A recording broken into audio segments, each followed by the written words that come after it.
Hello everyone, I'm Charlotte from MDPI and I will be your host for today. Welcome to the third live session of the first electronic conference on M.I.U.R. This e-conference is hosted online from the 22nd to the 28th of February 2021 and is organised by MDPI and the journal M.I.U.R.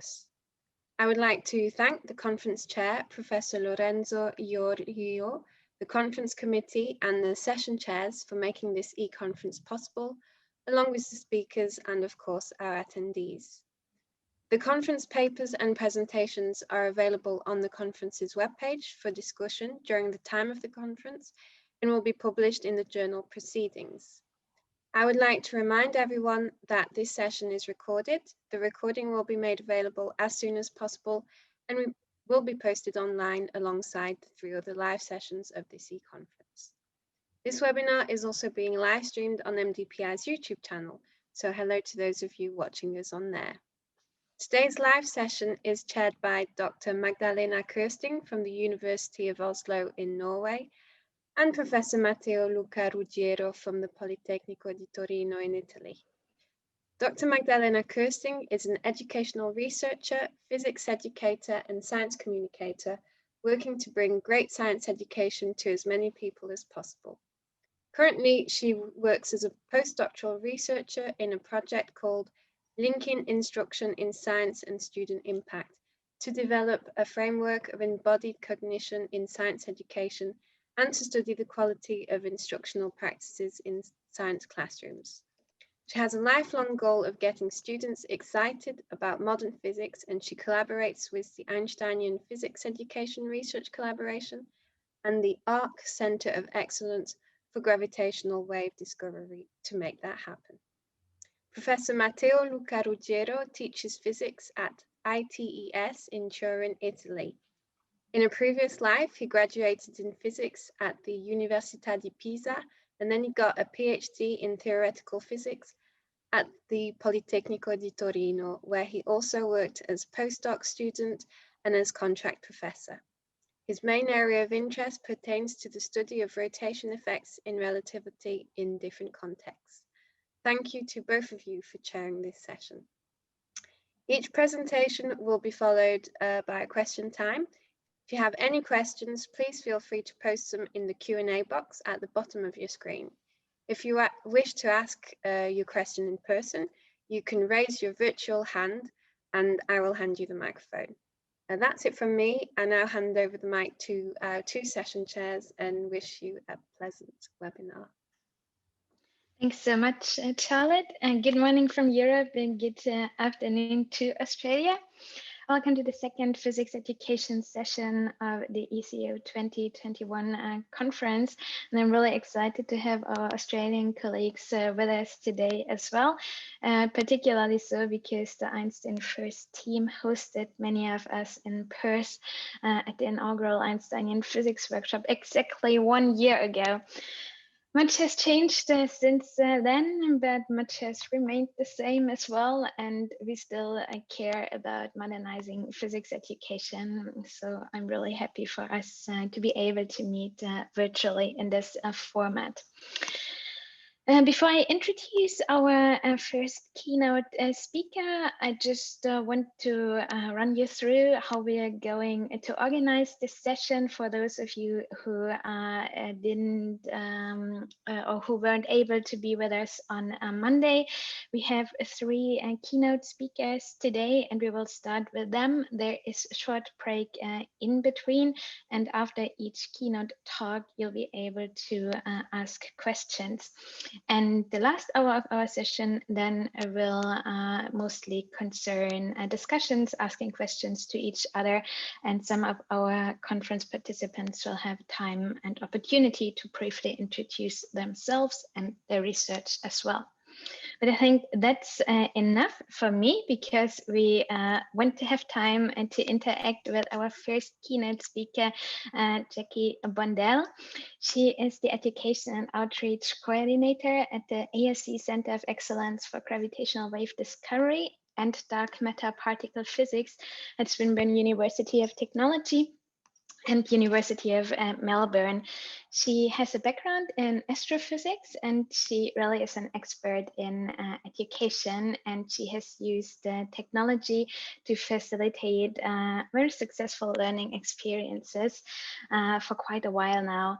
I think I agree with her that she has one of the best jobs in the world, because she gets to collaborate with experts across education, visual arts, and astrophysics. That's a really cool job she has, and I'm excited for her to begin. Welcome, Jackie. All right, thank you, Magdalena, for the introduction. And I'm just going to give a heads up. It is dinner time here in Melbourne, so I have my entire family and dog in the house behind me. So my apologies for any stray noises that may interrupt this. You know, as with pets and children, they can be rather unpredictable. So what I'm going to do is I really do want this to be more of a flipped session, meaning that I want to allow the time for conversation. I also acknowledge the fact that you may not have had the opportunity to watch the video that preceding this. So what I'm going to do is I'm going to do my best to run through some of my slides, fairly efficiently, and then allow the time at the end for conversation. So for those of you that have watched the video, this will be a little bit of a review. For those of you that have not, it will be new. And yes, I will go ahead and share my screen. So this presentation is called Blast Off to the Virtual Universe, and it's going to focus on using interactive virtual reality to bring physics to the secondary classroom. Now, my part of my background, in addition to astrophysics, has been teaching, and I spent many years in education. And now I have the opportunity to serve essentially as a liaison between the cutting edge research that's being done in these fields of modern physics and astrophysics, and taking that information and that research and developing activities that are engaging, interactive, and also meet the needs of the teachers that we partner with. So what we're going to do is going to do a quick introduction. I'm going to do a bit of a VR overview for those of you that may not be familiar with virtual reality. Then I will talk a bit about how I use this as an educational tool. And finally, I will discuss Mission Gravity, which is the program that we developed at OSGrav as a case study. So just as Magdalena said, I actually have the privilege of working with two research collaboratives, one focusing on gravitational wave discovery, and the other one focusing on dark matter particle physics. And fortunately, there's some overlap among those topics as well. And so I get to work with a whole lot of scientists, and our goal is really focusing on liaising to schools and bringing resources to teachers and students. So you may or may not be familiar with virtual reality, but the reason that we use it is for the purposes of immersion. Immersion is just that ability to insert our learner or our participant in an environment, and it allows for that multisensory learning and a multidimensional engagement, as opposed to just a passive consumption of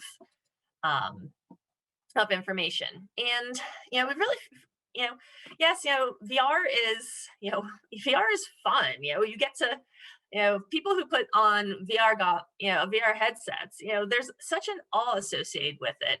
And it really provides this amazing opportunity with science, especially when we're talking about topics that are otherwise, very hard to visualize. I mean, gravitational waves, relativistic effects, dark matter. I mean, these are things that we, can't see. And the idea, by being able to immerse people in, and being able to pull in all of those senses to help people understand and, get a better sense of the science. I mean, that's really what we want to be doing. So, really has a great potential for increasing engagement. And there are, positive correlations between, engagement and learning in the STEM classroom. There we go. So I just want you to think about what your experience with VR is, and you can throw some of these in the chat, and maybe they can guide some of our conversation later. I'm honestly not talented enough to monitor the chat and talk at the same time, but for the discussion purposes later, I want you to think about what your experience with VR is. Have you used it a lot? Have you used it in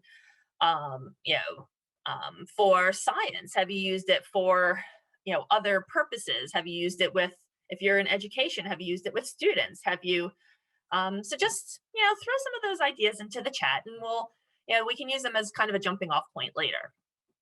And, my experience before I came to OSGrav, started this position, I had never used VR before, but I was suddenly working with scientists and developers who were sort of at that cutting edge of using it for visualization. So we thought, well, wow, there are some benefits of being able to take this and put it into the classroom setting. And if you think about it, what could be some possible benefits of you using it in the classroom?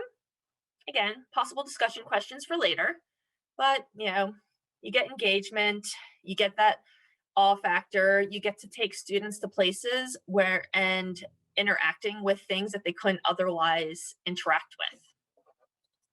And of course, as with all things, there's also going to be some drawbacks to using VR in the classroom. And honestly, one that we can't not talk about these days is, there could be anything that involves shared equipment at a school, is an issue in the time of COVID. Some students will not want to put a VR headset on. How do you adapt to those students? Some, maybe it could be an isolating experience. How do we deal with that? So, as with all things, you have to look at the whole picture. And that's what we've been trying to do as we had this challenge of building OSGrav's education program. So we had this existing strengths with our scientists, with skilled digital VR and media specialists who could develop interactive content and a real commitment to build a school's experience. And then I came from a teaching background where we really focused on a lot of student-centered model building pedagogies that put the students as the investigators. And I really wanted to, bring in that, those good pedagogical practices into, and incorporate this, visualization technology that we might not, that students might not have been exposed to before, and see what we can do about it. So I'm gonna, and again, there's more details on this in the video. You can always go back and watch it. I'm just gonna highlight sort of 5 things that we took into consideration when we were decided to look at using VR as an educational tool. And this photo you're going to see this photo pop up a few times. And because it actually highlights, how we have students working in groups, we're able to see what they're seeing in VR, and you can see that they're actually doing pen and paper work as well. So what we did was we started with a modeling curriculum. So this was the modeling instruction framework. It was initiated, I believe, out of the University of Arizona in the United States. And this was one, framework in which I often, taught physics, because it allowed students to actually be the ones, the idea is that they make their observations, and based off of their observations, they build a model of their understanding of whatever phenomena. And the idea is that it scaffolds. So you build on previous knowledge, you build better models to develop your understanding. And I'm not going to go through this again. This is linked in the video, but the idea is that it's very much a student-centered pedagogy. I looked at this through the framework of the SAMR model. So again, if you're in education, you might have seen this before. It's a lens in which you can evaluate technology and its meaningful use in the classroom. Again, if we had a lot of time together, we would go through some examples of this. But really what we wanted to do was look at, see how we can use the technology to redefine things that were previously inconceivable, do something that we couldn't do without the technology. And that's what, VR does for us. Then, if you're in a classroom, you're developing lessons, you need lesson plans. I work with teachers. They want to be able to use everything that we develop, in their classrooms. So everything that all the activities that we design have a 5Es lesson plan associated with it. And then we designed our own interactive VR program software. So this was really the crux of what made this successful, because literally side by side, I sat at my workstation, my desk, and our VR developer was at the desk next to me. And he also has a background in physics and astrophysics. And I would say, oh, it would be amazing so let's talk about what we could do with VR and how it ties in. I said, oh, it'd be great if students could do this when they went to a star. And he'd be like, oh, well, I think I can make that happen. And we had this great back and forth that allowed us to actually let the curriculum drive our technology development. So again, these are some screenshots from our VR, and I'm actually going to bring up a website version of our VR program just to show you what it looks like. But we have this interactive and collaborative software. And finally, we had to make technology choices. So whenever you're incorporating technology into the classroom, you've got budget constraints, you've got bandwidth constraints, you've got, you want to make sure that it's complementing what you're trying to do, and that the technology is not going to be a barrier. So, we made our choices about having untethered headsets and having people work in groups and screencasting what they see in VR. And we also looked at this in what's called the TPAC framework. So the idea was to incorporate that technological, that pedagogical, and that content knowledge in, kind of looking for the overlap of all three of those in terms of the technology, the pedagogy, and the science. So what we did was, what we developed was something called Mission Gravity. And it's we developed it as an incursion. So an incursion being when, our scientists or our educators go into a classroom and work with the students. And we developed something that is scalable so that you would be able to use it for across a range of students all the way from year 7 up. And we focused on having students collaborate in teams by traveling virtually to nearby stars and using physics tools to study them and build their model of stellar evolution, because this ties into gravitational waves with the black holes and the neutron stars. How do we get there? And we developed our app, our lesson plans. We linked to curriculum and develop learning outcomes. And we also do teacher professional development so that teachers can use our resources after the fact. And our feedback has been, has been good. Now, as a practitioner, we're only, part of my work is to try to build collaborations with with education researchers, so that we can study a little bit more carefully the efficacy of the program. So, Magdalena and I have worked on some projects together related to using VR with various audiences. But the idea, the feedback has been that it's, like having that visual component and that, immersive component actually helps, students have said that they were able to understand and visualize ideas that they had previously struggled with. And that's some of the best feedback that you can get. So last slide, that our challenge was to bring this curriculum on black holes and gravitational waves to secondary students using this technology. And we had this opportunity here in Melbourne to, we had all the pieces, in terms of people and support in order to do this. And we've really, we've worked with thousands of students and hundreds of teachers, and we've developed partnerships with education hubs.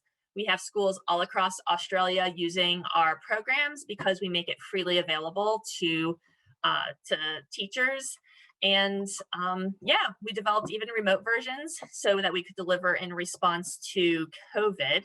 And what I'm do is I'm actually just going to show you what that visual, what that looks like. So this is actually what our so we have this web version available because what happened during COVID was we wanted to be able to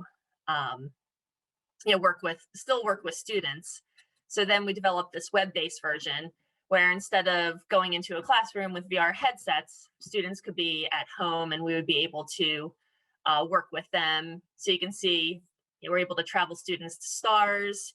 We can study information about the wavelength and temperature of stars. We can study their composition. We can age stars. And sorry, the little pop-up bar is coming up over my button. We're able to evolve stars in order to study them. So the idea is that we have created this environment that allows students to investigate stars and stellar remnants. And it's really gone further than we expected it to. So I want to leave like the last 10 minutes here to for conversation and for questions. So I will go ahead and I guess I will stop sharing my screen so that we can have a little more face-to-face time. And I will pass off to Magdalena, I believe, who will throw some questions. Yeah. Awesome. Yes. Thank you so much, Jackie. So for everyone who is joining us and who has a question to Jackie, please use the Q&A box. And while you think about possible questions or type your questions in the chat or the Q&A box, Jackie, I just started reading what people have posted in the chat when you asked about experiences of using VR and drawbacks, and then I have received some questions beforehand as well, so I can ask those as well. So Shon says that drawbacks is one drawback, making scientific simulations more realistic with the bandwidth and the graphics. This is a drawback. And Jeppe from Copenhagen, nice to have you with us, from Denmark. He writes, a colleague of mine has been using VR in history classes, bringing the students on virtual excursions to Rome, Florence, Athens, and many other places from the classroom. I haven't personally used VR in classrooms yet. Yeah, so it's exciting. Actually very common. The real trendsetters with using VR in the classroom were often humanities teachers, because taking advantage of virtual field trips to ancient sites. So it's still that like same idea of where can we go that we can't go in real life. And it's yeah, I mean, I'm gonna have to, I will be the first to admit that it was the amazing humanities teachers that I used to work with that were some of the first ones to really bring up to introduce VR in the classroom. That's interesting. I didn't know that. So I think that fits in with a question that I got earlier. Jackie, where do you see the field of VR education going, and what is the recent development? What are the trends? Okay. So one of the recent trends, so as with all all technology, you're going to run into issues with equipment, with because it is a fairly young technology, and it's changing very quickly. So fortunately, it's the type of technology that is coming down in price and becoming more accessible for novice. You don't have to be a developer in order to design things in VR these days. So there's a lot of frameworks that are being developed to make it easy for teachers to create their own content. One of the other things that's really exciting, and we're doing our entire next scenes in this at Osgrav, it's something called WebXR. And it is a device agnostic development platform for VR, meaning that you develop your scene, and then you're able to, if you open the scene on a phone with a VR, then it will adapt for the cardboard headsets. If you plug in a VR headset to your computer, then it will adapt to whatever headset it recognizes, and it also has a web interface. So the idea is to make it accessible anywhere from a browser up to a headset, so that anything that we develop is not going to be specific for a particular headset. And I think that's just going to increase the accessibility of VR for educators. Mm-hmm. Okay, Magdalena, we have another question from Andrea. Andrea Lopez say, I never use VR, so I'm wondering if there is any issue with feeling dizzy or anything like that. Yes. So I will, and again, it's like, the people who like to ride thrill rides at the amusement park versus people who like to watch. And it's, and there's it runs the whole gamut in between that you're going to. So I personally, max 5 minutes and then I take a break. And we know that that can be an issue. So when we designed our lessons, what we would actually be doing in the classroom, the idea was that, students take turns, so they might only be in there for a few minutes. And what they're seeing in VR is projected onto the front screen. So they can work in a group, and even if a student doesn't want to put the headset on, they can still engage with what the others are seeing. Formal participation, Yeah, so the idea was, like, from my teaching background, we sort of look at multiple ways in which we can ensure that it's not going to, the VR isn't going to, essentially isolate anyone, so that everyone can still be engaged in the learning process. Okay, we have more questions coming up. Paul is asking us, thank you, Jackie. It looks very cool. How exactly does a typical lesson or series of lessons look like? How do students combine their experience in VR with knowledge that they learn in class? Okay. Yeah, so the teaching background in me, kind of looks at using VR almost as you would any type of lab investigative station in your standard science classroom. So, it's going, so depending on what the, so, if you imagine, sort of a, setup for studying, say, electricity in a physics classroom, electric circuits, you can have something that's, very simple that students can do with, wires, batteries, light bulbs. And all you have to do is add a few pieces, in terms of, resistors and transistors to make it much more complex. So the same idea here is that we've developed environments in which there's various, scaling capabilities within it.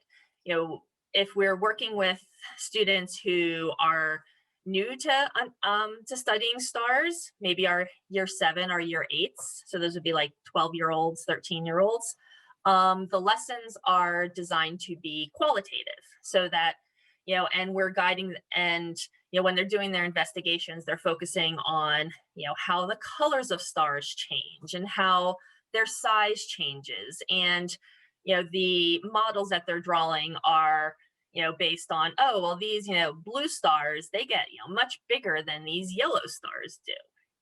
And, and that drives the conversation. And the lesson, got all sorts of lesson plans. And outside of this, please hit me up and I can send you actually I can put it in the chat sometime during today, the web link with all of our resources. But whereas if we have our physics students, we have lessons developed around black body radiation and Wien's law to look at the temperature wavelength relationships. And we have tools built in for studying the acceleration of a probe passing a star. So the idea is that, we've developed this framework with a lot of scalability in it. Okay, we have another question from Shirley. Is scaling an issue from headset, computers, smartphone technology? So is scaling the issue from, with the, can you repeat that question one more time? Yes, I really don't understand the meaning, but is scaling an issue from headset, computers, smartphone technology? Okay. Yeah, so the idea is that the science is going to be the science. Everything that you can do with the headset on, you can do on the web browser based version. It's, but you're not going to get sort of that, 3D immersive quality. So in terms of, so the science can be scaled accordingly. And just in terms of the experience, it's, obviously you're not going to get the same experience looking at something on the screen that you get from being in VR. And it's, and that's, we accept that fact. We accept the fact that, not everyone's going to have accessibility to VR. We're there for when they have it, but, we also make the resources available when they don't. And the experiences, yeah, of course they'll be different, but that's just the, the nature of, of working with, technology. That's, you're going to have various experiences based on what you have access to. And I just like, this isn't really a question, but in the chat, Wolfgang shared his experience with using a VR, and he says at ESO Supernova Visitor Center and Planetarium near Munich, Germany, we use virtual reality for virtually bringing visitors to our telescopes located in Chile. Our experience is that our visitors like it, especially pupils and students, but you always need someone to stand nearby, otherwise things get broken. Perhaps our VR stations are not robust enough. So that's not really a question, but a statement. But maybe you can comment on that observation. It's true. Yeah, it is true. I mean, what we actually decided to do going into schools, and also we use headsets for engaging with public. We actually looked at robustness as as an issue. We wanted an interface that would be very easy with a very easy on-ramp, meaning that we don't have to spend a lot of time with people explaining that to them how to use it. We try to keep, everything simple.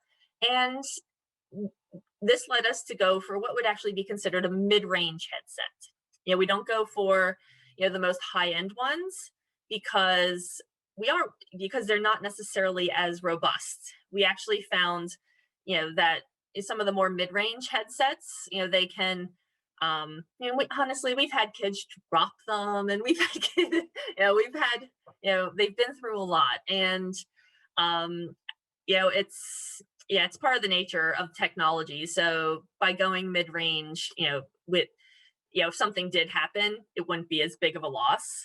And, but it brings up a great point that you do have safety issues that you have to deal with VR, and that's a whole nother, topic. But yes, there's a lot of safety parameters that you have to deal with as well. We require students to sit when using it, and we also set up the VR to have a 1 meter radius, so that if you move out of that 1 meter radius, it actually shuts down, so that you can't. It tells you to move back. So yeah, these are all kind of safety considerations that we've had to deal with. Okay. And I'm happy to respond to questions in the chat during breaks. because I know that we are going to be moving on. And yeah, so I definitely, yeah, so if there are questions remaining, I can go into the chat and share some resources. We actually have 5 more minutes and 2 more questions. Good. I thought I was done at 6:30. So. Oh no, it's no. You have until 40 because we took 10. No, we still have questions. We took 10 minutes for our general introduction. So, but great to know that if people still are keen to ask you more, just ask your questions in the chat eventually, because I'm not sure, Jackie, if you can see the Q&A box, but we still do have questions. Matteo. Yes, Raul. Hi, Raul. A common question. This technology is expensive. Any thoughts on making it accessible for schools who are not well funded? Yes. Well, that's one of the reasons that we did create web browser-based versions of everything, so that the accessibility to the science is still there.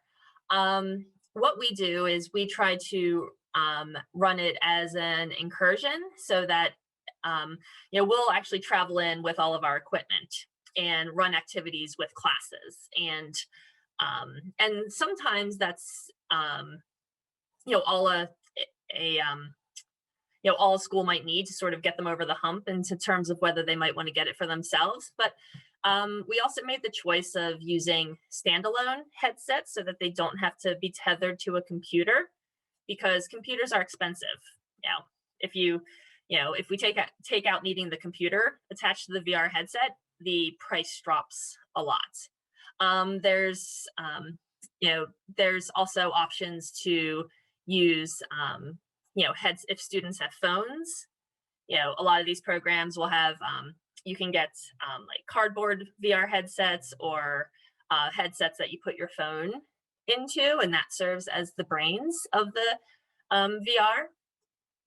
So there's again ways to scale, and of course there's also it's again technology, it is coming down in price, just like computers did, just like iPads did. It used to be that iPads were only the wealthiest schools had them, and then it's the type of thing where now they're something fairly common in most schools because the price of tablets has gone down. So it's one of those things where maybe the price will go down. Well, it has done that, but yeah, that's why we try to build sort of various levels of our programs to make it so that the science itself is still accessible. And I think speaking of iPads, we have another question.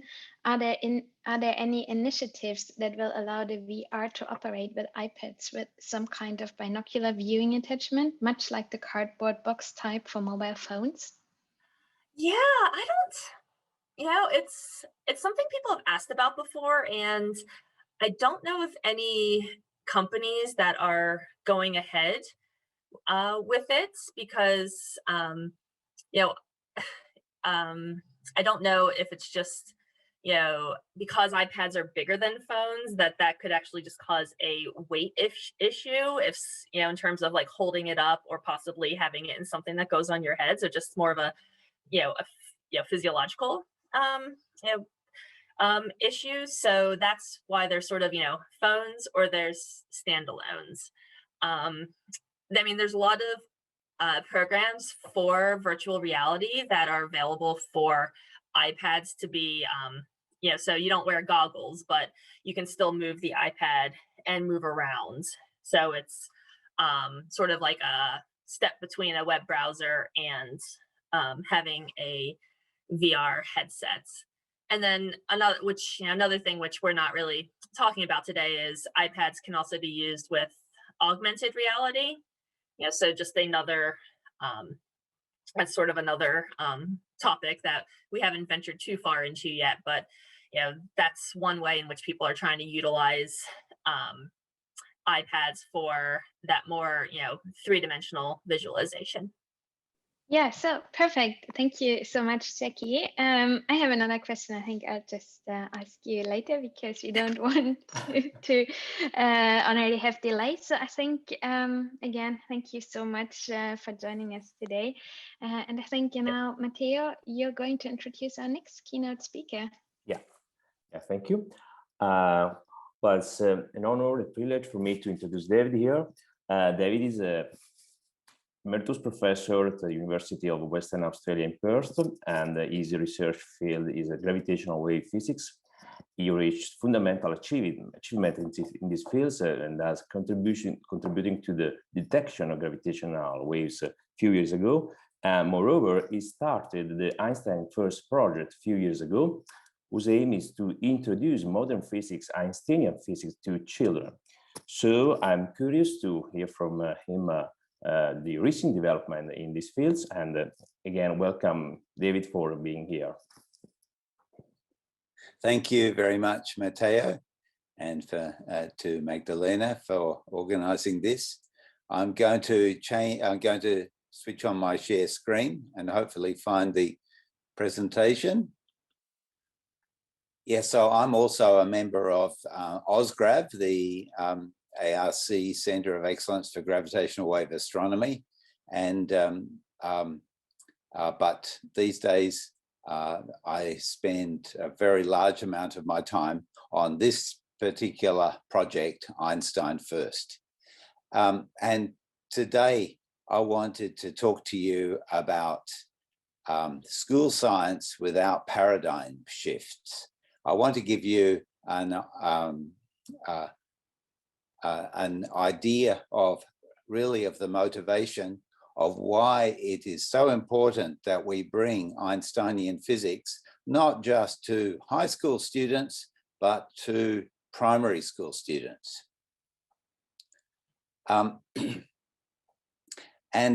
Let's just think a little bit about this word paradigm that I used in my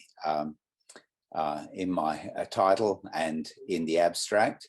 I should say the abstract can be read as a bit of an introduction to this talk rather than a summary of the talk. But a paradigm is a philosophical or theoretical framework. It's a pattern of thought. And we build our conceptions of reality within a paradigm that is bound up with language.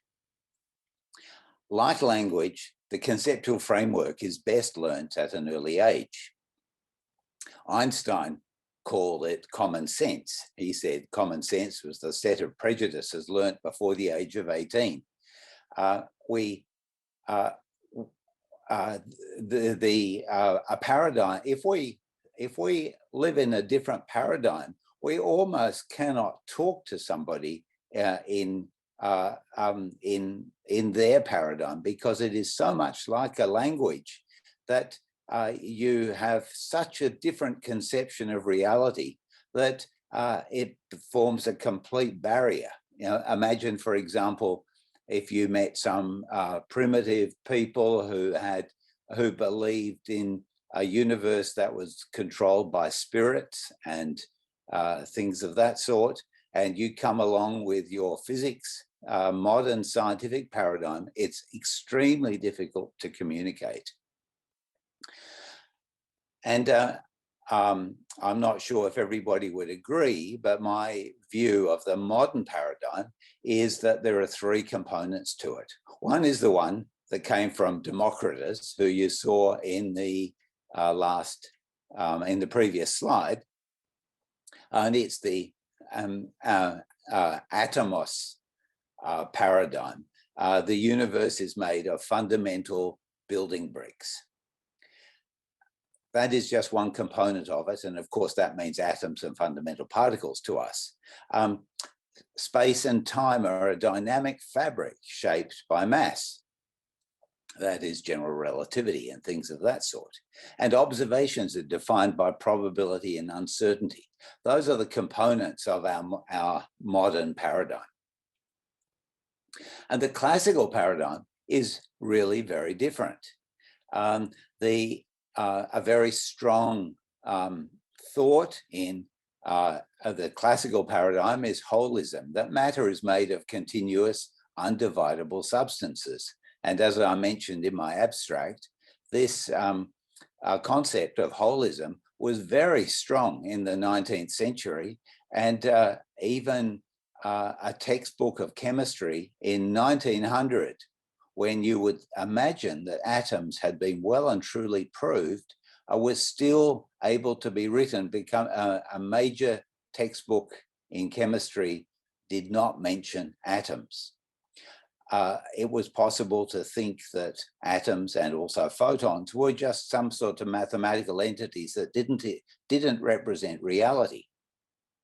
So in the classical paradigm, space and time are a rigid conceptual framework, a stage that's unaffected by matter. This rigid framework is a Euclidean framework. So you think that space is something that cannot change, is totally abstract and not a real entity. And out of that, of course, there's a clockwork and mechanical universe. Most people are probably quite familiar with these two differences. Well, I want to just give you my thesis for this talk in a few points. It's a set of interconnected points, basically a logical argument, starting with the fact that shifting paradigms is difficult.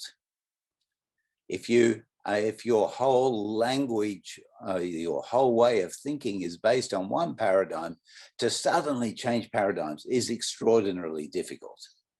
And early schooling in our modern world is grounded in the Newtonian or classical paradigm. There are different words to use to describe that paradigm. But that paradigm was falsified 100 years ago. But the falsification was actually a difficult intellectual battle that happened over a long period of time, over decades. And finally, it resolved into what we call the Einsteinian paradigm. We just use the word Einstein as a label because of his major role. Now, I want to come to the modern world. And in the modern world, science learning, and in Australia, and I think it is fairly widespread, science learning ends in middle school. After that, there is no more compulsory science learning. So at about the age of 14 or 15, the majority of students don't learn any more science. So what they learnt before that was all they ever got. And most people are therefore grounded in the old paradigm, the classical paradigm. And most people are locked out of the modern world because the modern world, the world of modern technology, is defined and discussed and explained in a completely different paradigm. I believe that the anti-science movement is fed by this paradigm lockout. The fact that we have most people learning one paradigm when the other paradigm is in fact describing the truth and is the part that the scientists of the world use and live with and understand.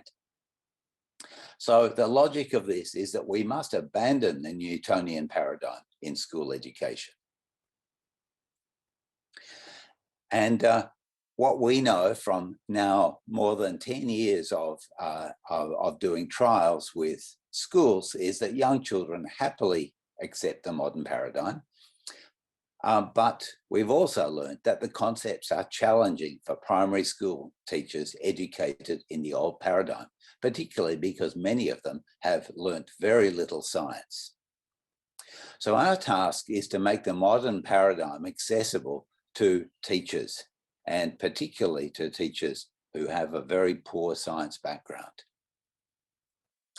So you can analyse the Australian science curriculum and see in that curriculum that it's entirely classical until year 8, when atoms are first introduced. I'm not going to go into the detail, but Jyoti Kaur will probably discuss this in more detail in her talk.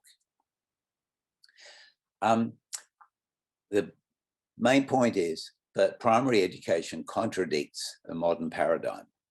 And the curricula actually enforce a paradigm shift, because finally, at about the age of 14, children are start to learn little bits of the modern paradigm.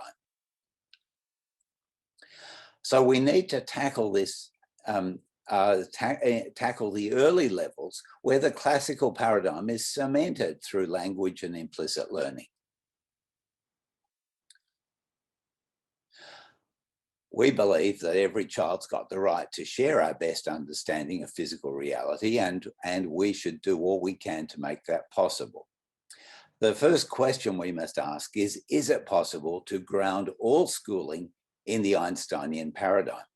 A lot of people, particularly older physicists, have said to me, no, it's impossible. You have to start with Newtonian stuff and then bring in the other stuff later.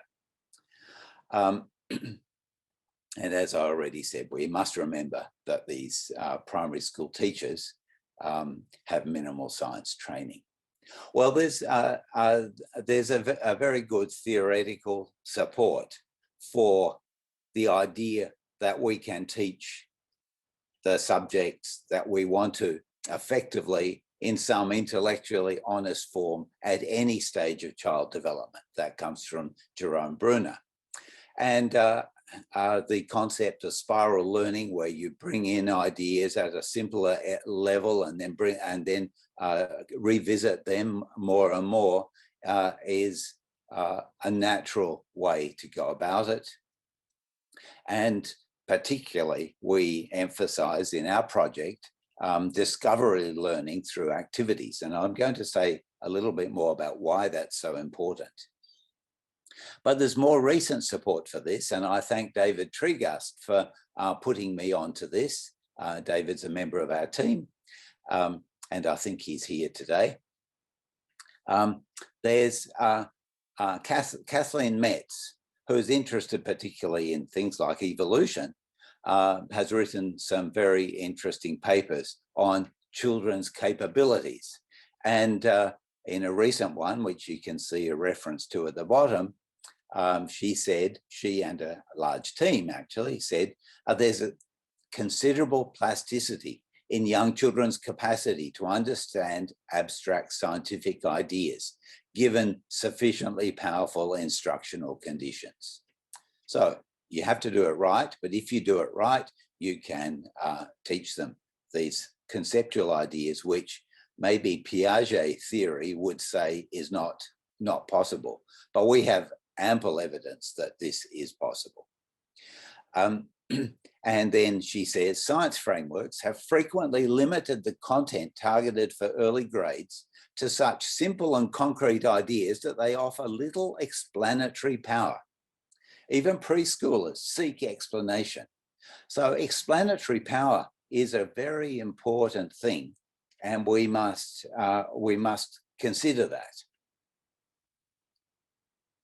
So our goal is to create a seamless progression of learning in that spiral sense, from primary school to middle school to high school, where from the very earliest moments, it is Einstein first. It is Einsteinian concepts. You come to the approximations when you want to, but it is Einsteinian concepts that come first, because they are the whole breadth of Einsteinian physics has not been falsified. We know that at whatever, at all levels of testing, general relativity and quantum physics appear to be the truth of the universe. So I'm not going to go into a detailed analysis, because Jyoti Kaur is going to do that in more detail in her talk. But I just want to, you can look at the contradictions and take just one example at the top there. A rigid Euclidean space is what is taught in schools today without ever actually being said. And yet we know that space is flexible and curved. So a whole lot of different topics of this sort. But the problem I raised was that teachers can be very frightened of it. In fact, let me just go back to that and to the previous one. And the modern understanding, space is flexible and curved. If you say to a primary school teacher, we wanted you to teach students about curved space, they are petrified. They're terrified by the idea of that. Or to ask them to talk about E equals MC squared, equally, it is frightening. So we have to find a way of doing this, how to prevent teachers feeling confused and baffled and overwhelmed. At primary school, this is critical. And what we find is that that the concepts are frightening, but the activities that we've used to teach those concepts are fun and easy. And teachers are much more receptive if the activity precedes and defines the concept. So you learn a concept from an activity. So for example, here you can see Kyla, a new member of our team, with a Nerf gun that we use for our toy photons. And students work with those toy photons, have lots of fun. Or Rahul here, working with a group of students on a curved lycra sheet. He's teaching them curved space geometry and more, but it's all in the form of a very easy, simple activity. So, so here, and again, I won't go into the details, and if anybody wants to look at it later, they can. For example, for the geometry of space, we do geometry on woks and balloons. We talk about heat as jiggling atoms by having kids playing as jiggling atoms. We do gravity with our sheets of lycra and things of that sort. So these things engage teachers and students alike. And we've had very good experience in working with teachers, taking them through lessons based on activities, and they seem to really like it. Let me just pause for a moment and introduce our Einstein First curriculum team, because our struggle is to develop the curriculum. Jyoti completed her PhD in the Einstein First project, and she is now the coordinator of this project. Rahul's just completed his PhD on teaching quantum mechanics in particular, and with some very novel approaches to teaching quantum mechanics, which is just in the process of being published. David Wood is creating primary curriculum, all as part of a team, but these are the people leading it. Shon is developing year 7, pretty well completed, and year 8 curriculum. Anastasia Popkova is working particularly on the maths of Einsteinian physics. I'll say a bit more about that later. Kyla Adams is working on quantum topics and astro for years 9 and 10. Darren McGoran is working on cosmology and climate change for the year 10 level. And there are a whole lot of other really important participants that you can see listed there below. So just a quick introduction to the team. It's quite a big project, as you can see, because our ambitions are large, and the amount of work to make it happen is also pretty enormous. So let me now just give you a few examples of the ways we go about doing these things, and how we give Einsteinian knowledge to children, or how we allow children to explore and uncover Einsteinian knowledge. Rather than starting with all graphs having rectangular straight axes, we can make graphs with curved axes, and we can do geometry on curved space. Children can learn that time goes faster on high mountains, and slower at high speed, that everything is made of tiny building blocks. They can learn the language, atoms, photons, electrons, phonons. None of those things are very difficult words, and they catch on at an early age. We have huge evidence that this all works.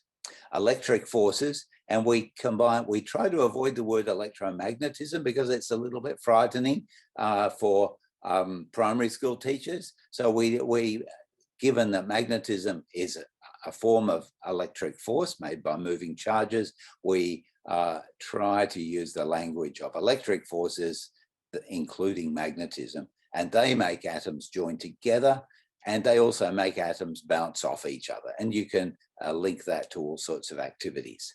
So I won't go into too much detail on that. I'll leave you to be able to look at it more in detail later. But a very important aspect of modern physics is de Broglie wave-particle duality, which is a word that we also try somewhat to avoid, because wave-particle duality is nearly always interpreted that particles act as individually as if they are a wave. But we try to keep it in a somewhat abstract form, but turn it into child-friendly language by saying that everything has two properties, waviness and bulletiness. We use the word bulletiness because bullets have momentum and bullets can be destructive. And it is the bulletiness of photons that makes them destructive, for example. So bulletiness is the word that we use to describe the momentum of particles, photons or electrons or protons or whatever you might be dealing with. And waviness then is something to do with a spreading scale, a location uncertainty, and a wavelength when of course you start talking about classical waves. But we try not to make such a strong distinction between classical and non-classical waves. The important thing is that more bulletiness equals more danger, but also more bulletiness means smaller waviness. So these are reciprocal quantities, but the more bulletiness is what you find in X-rays and UV and gamma rays, and it's important that people understand that radiation can be harmful. And more waviness means less danger. And it's also important that people can understand that microwaves and phones and radio and visible light has much less danger associated with it. But then for doing the quantum physics at a later stage in middle school, Rahul has developed a very beautiful program where we are developing the maths of arrows, our child-friendly word for doing vector algebra, but we do it graphically. And this gives us, this is our main connection to the quantum world. But I emphasized this term explanatory power. And it's important to recognize the important explanatory power of the concepts that we're using. Atoms provide unifying explanatory power for heat, states of matter, molecules, things like CO2 and water, which are very important for things like climate change, spectral lines, all come within the atom concept. So it's very, very powerful concept. And curved space-time provides explanatory power for all things gravitational. Photons and the all possible paths formulation of quantum physics provides explanatory power for all of optics, whether it is diffraction or geometric optics. It all follows out of from this single approach. So Of course, in all these things, the toys that we use, the models we use are important. And one of the things that we've got onto recently are these things called snatoms, which have been developed by Derek Muller, the guy behind Veritasium. And they are very nice for allowing kids to explore the reality of atoms and molecules. The other thing that's really important is the connection between the classical and quantum world, which has always caused huge confusion to physicists and others alike. So we start from the atomist idea of photons, phonons, electrons, atoms, and subatomic particles. And we must emphasize then that waviness is connected to waves of probability. But probability always becomes something concrete when the numbers become large. You know, the probability can be applied to an individual randomly selected voter in an election. But the concrete thing is what were the numbers after millions of people voted in the election. So it's a relatively straightforward transition from probability to intensity or whatever other quantity is relevant in things. So the illusion of smoothness and continuity in the world that we observe is due to the smallness of particles. And a few clicks away on YouTube, you can find lots of stuff about it, like this thing that's playing of single photon interference. But really, what's important here is an image of stripes is being created by individual photons arriving, and the illusion we have of the smoothness of images is simply because there are huge numbers of photons, of course, far more than we see in that. Now, behind Einsteinian physics are numbers like c squared and Planck's constant. And it's really important that people should be numerate in relation to big numbers and small numbers, also probability, and also vectors, or as we call it, the maths of arrows. So Anastasia is developing programs where we can be developing that in a child-friendly way. I'll just show you a slide, but I don't want you to worry about the details, but this is a slide about some of the things we're doing on big numbers for children. For big numbers, there are really three rules. One is that rough sums are okay when you're dealing with huge numbers, because what's important, as we all know, is the powers of 10, not the significant figures before it. So we have to get kids to feel happy by thinking that 3 times 3 equals 10. In other words, being able to make approximations. And then they just have to learn simple rules which they can easily see by extrapolating, because they already know that 10 by 10 is 100, that multiplying is about adding zeros, dividing is subtracting zeros, and the number of zeros is a thing that counts, and that's where you mustn't make mistakes.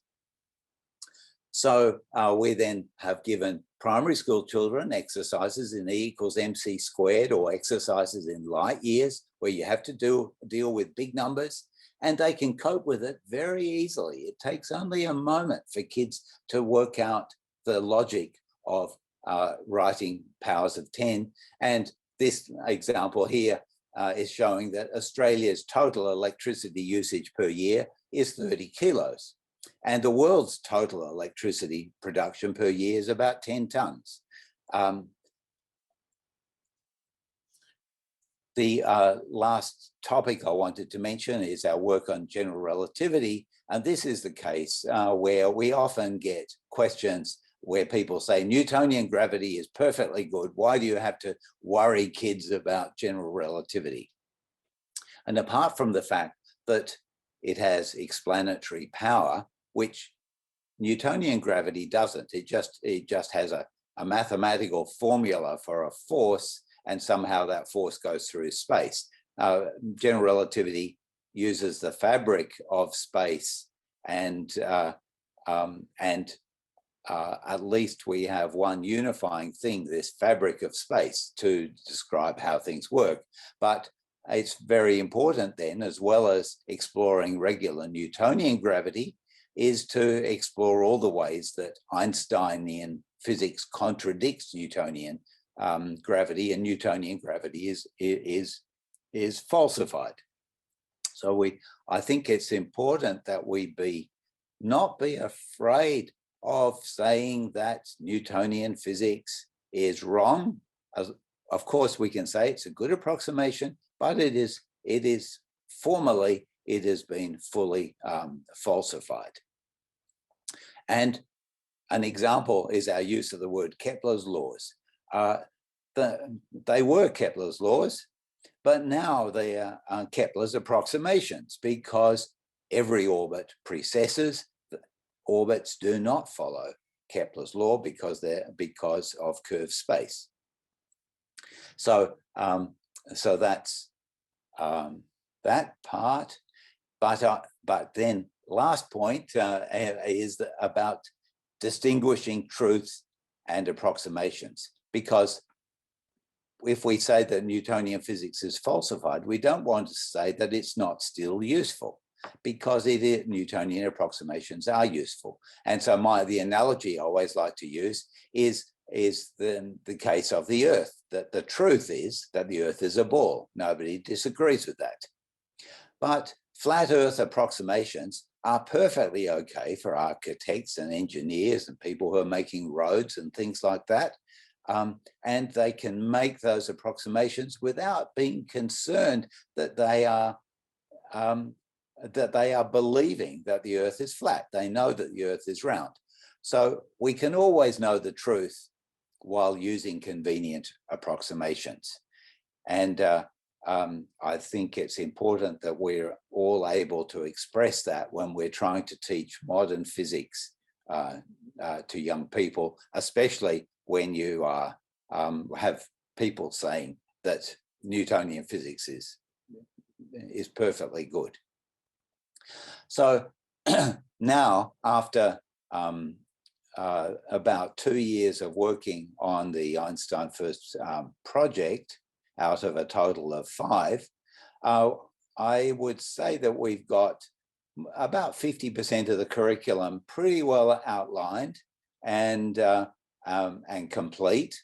But we still have plenty of work to do. But we have these sets of lessons that we're making available to school teachers. School teachers are trying the lessons, and we're testing the teachers on their attitude, their ability, and how well it is all working. We try to give everything nice friendly names like Atom Frenzy. They start off in year 3 with atoms, and they finish in year 10 with cosmology. So we try to have covered the whole universe in those 8 years. And we've found out that this has great STEM benefits. Everybody appreciates the relevance of what we're doing, and I think we are leaving students and we have evidence that students feel much better prepared for later specialization, because we've recently tested some of our students who did our very first programs in 2011 and 2012, and we tested 11 of them a lot later to try to understand how they went, and it significantly helped some of the students, at least, in their educational process. And I believe that this change of the curriculum is essential for all technological nations. And last important point is we're trying to make this accessible to all kids. We're not trying to just do outreach to talented students. We're trying to allow all children to be learning this. So to finish, what's our current status and what's the outlook? Well, the project is progressing very well, but we've got more years to go. Trials taking place this year across many schools. We expect to be getting results coming in this year, where we have questionnaires, and we'll be testing both teachers and students to see how well it's all worked. We're also working with politicians and curriculum authorities. And I should say that maybe the most difficult part of this process is to convince curriculum authorities, for example, that they should be teaching, that children should be able to learn that matter is made of atoms when they're 8 years old, instead of having to wait until they are 14. When you talk to the curriculum authorities, they say, oh, we've always done it like this and it all works perfectly well. When you talk to the politicians' advisors, they all agree, but they're always frightened of interfering with their curriculum officers below them. So that may be a significant challenge if this is going to really be taken up. Another fun thing that we're pleased about is that there are going to be trials starting in India in 2021. So please contact us if you'd like to join our project. Thank you for your attention. Thank you, David, for this beautiful talk and introduction to the discussion. Let me see. I don't know if there are already some. Yeah, there are some. First of all, in the chat, we see Isabel thanking you, David, for the great talk. And we have a first question coming up by Andrea. And she says, thanks for the great talk. I see that children and teenagers are usually ahead of the curriculum these days. But for example, all the YouTube outreach that is out there. But as you elaborated, this is still not in the curriculum. At least in some countries, curriculum seems to be something that is really hard to change. Since you are already working and changing that, how hard is it? Are you already seeing more flexibility in accepting this new paradigm? Yeah, well, I often say to people that having spent 40 years of my life trying to detect gravitational waves, I often say to people that changing the curriculum is more difficult than detecting gravitational waves. So and of course it needs a completely different set of skills, and we are gradually learning our skills. We've made some great progress, but how that's going to pan out, I don't know. Okay, we're waiting for some more questions to come in. So just type your questions in the Q&A box. David, you said that you expect many results later this year. Can you give us a little bit of a teaser or a taste of those results? What can we expect? What kind of tests have you run? What kind of results can we expect? Yeah, well, so last year we had just a few teachers trying out our Year 7 programs and our Year 3 programs, and which is the level we wanted to start at. And now we actually had to wait till we had ethics approval before it could all formally start, and that's just happening now. And so now we have bigger groups of teachers who are going out to trial the programs, and we have questionnaires already prepared, and we'll be testing them on trying to understand first how well the program has worked, how easy it was for them. We've had some incredibly enthusiastic responses already, but we have to get statistical numbers. So when I say we'll have results, we'll have lots of questionnaires from lots of classes in at different levels in schools, and we'll be working through spreadsheets and things to be analyzing that data. So I do hope by the end of this year we will have data. Okay, there is a question from Julia. Why do you need phonons, and do you treat them similar to photons? Thank you, Julia, for asking that question. So many people are not aware that Einstein predicted phonons in 1907, just 2 years after he predicted photons. Of course, neither of them had those names. And phonons are completely indispensable in solid state physics, for example, and the language of physics of physicists, of practicing physicists like solid state physicists and plenty of gravitational wave physicists too use this word phonon all the time. We understand heat as a sort of large assembly of phonons inside solids and inside liquids. Phonons are bosons, just like photons are. They have energy given by E equals HF, exactly the same as photons.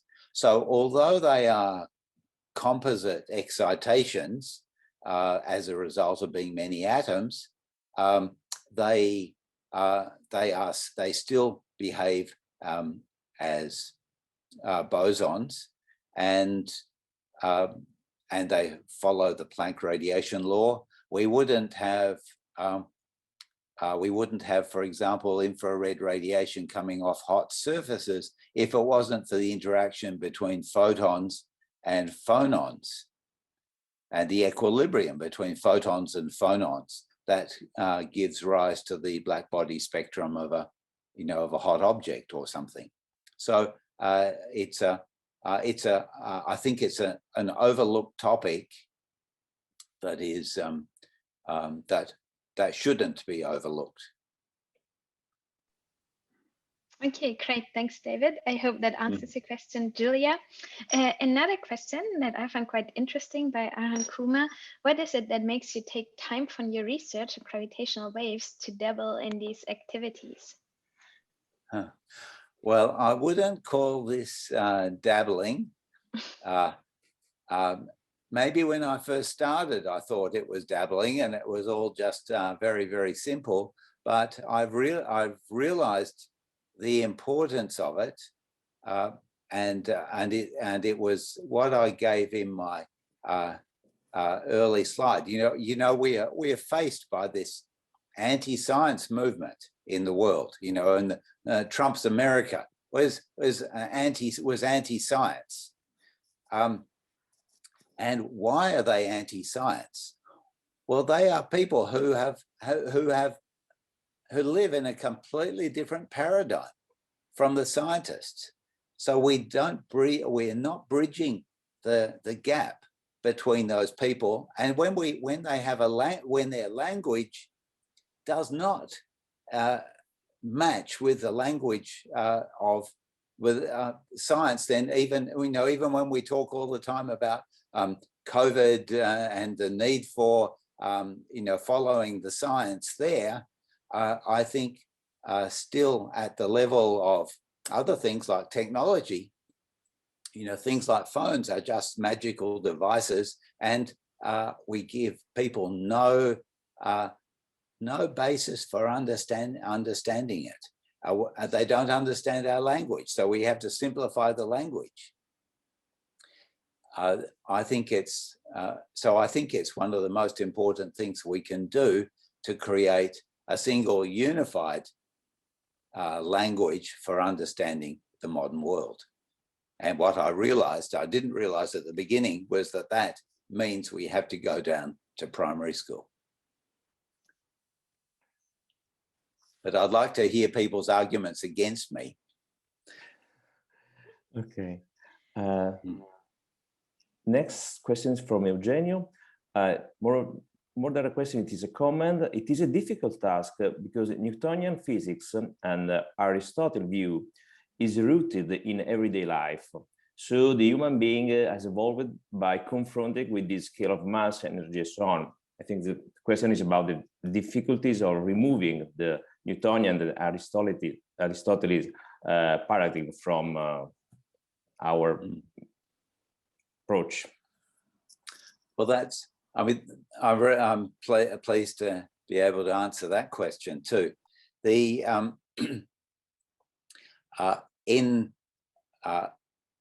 I mean, it's true that things like, you know, like we can't see atoms. At least we could never see atoms. And at the time that atoms were confirmed, they had never been seen.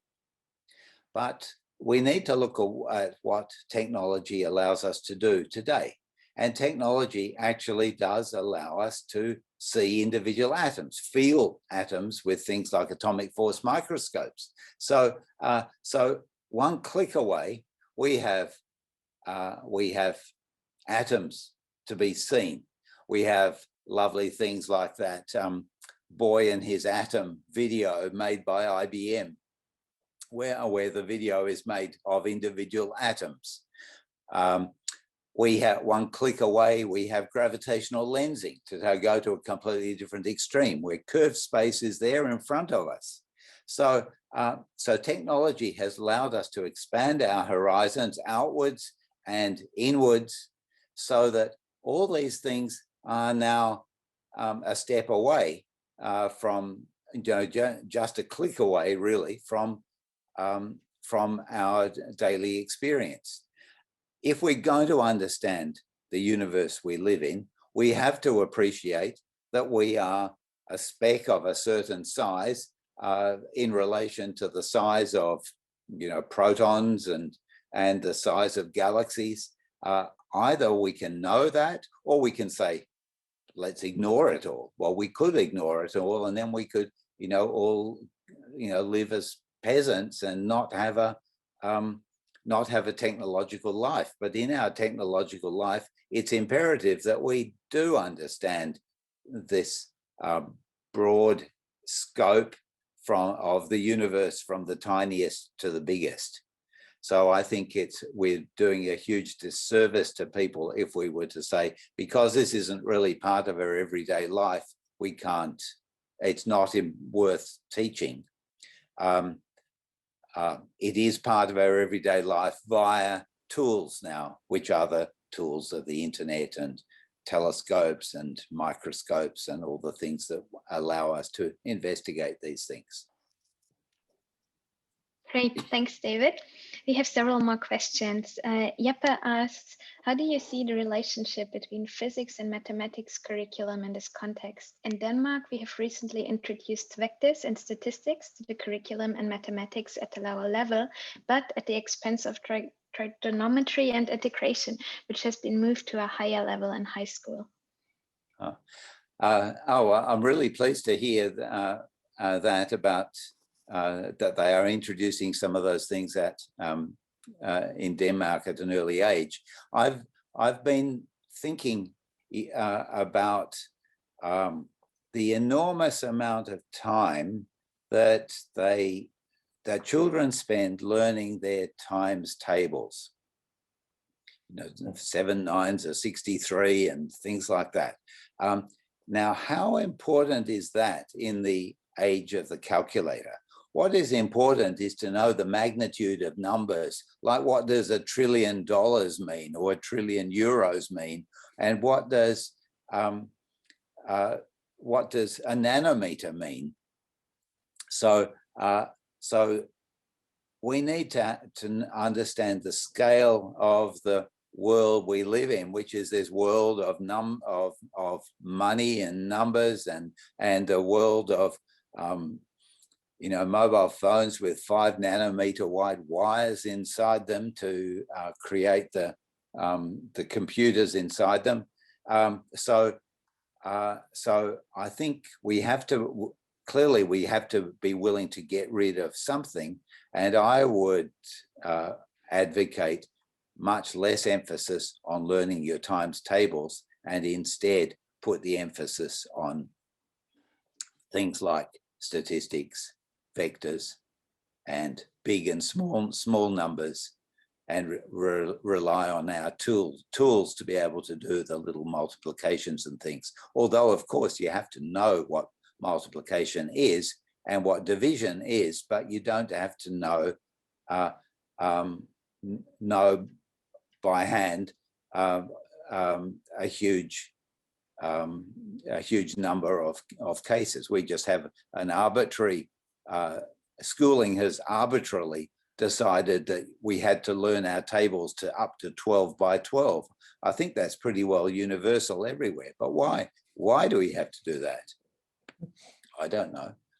Thank you, David. There is a similar question in the chat box from Isabel. Isabel from Spain says that I want to try with some question regarding applied mathematics in the last year of primary school. And the first comment I received was, this is very difficult. She will continue with this experiment, but she asked how to engage more the teachers. I think that this is the key point. Yeah, I think certainly, you know, I tried to emphasize this, this need to engage the teachers. It's quite shocking. Maybe it can be at least quite shocking to realize the things that teachers don't know. But I think once you become aware of the level of education of teachers, and it probably differs in different countries. For example, I'm quite sure in Finland that there is the teachers would be much better trained than our teachers here. So so I think it's really important to work with the teachers to find a way that is, to my mind, the teachers that are a really valuable resource are the teachers who are the least well trained, because they give you an idea of the of a you know, how simple you have to make it for it to be acceptable to them. So I would just advocate that you try and work with the teachers to try to come up with something where you have a few teachers that you can bounce the things off, and but you have to do it with great care to convince them that this is a possibility. Okay, another question, David. Does your curriculum also focus on the history and philosophy of science? Do you also emphasize, for example, how new theories come to be as a reaction to the old theories? Yeah, I think and you're probably aware, Magdalena, of some of our role plays that we've done, where we have children acting out. We put together in a room a whole lot of people like Aristotle and Euclid and Newton and Einstein, or at least with some time machine, or they're able to somehow interact, and then they have discussions about how they discovered things that enabled them to go to the next level. And so we try to have children acting these things out. I should mention, though, that in a recent thesis assessment, one of the assessors said that we were simplifying the stories. Of course, we were simplifying the stories.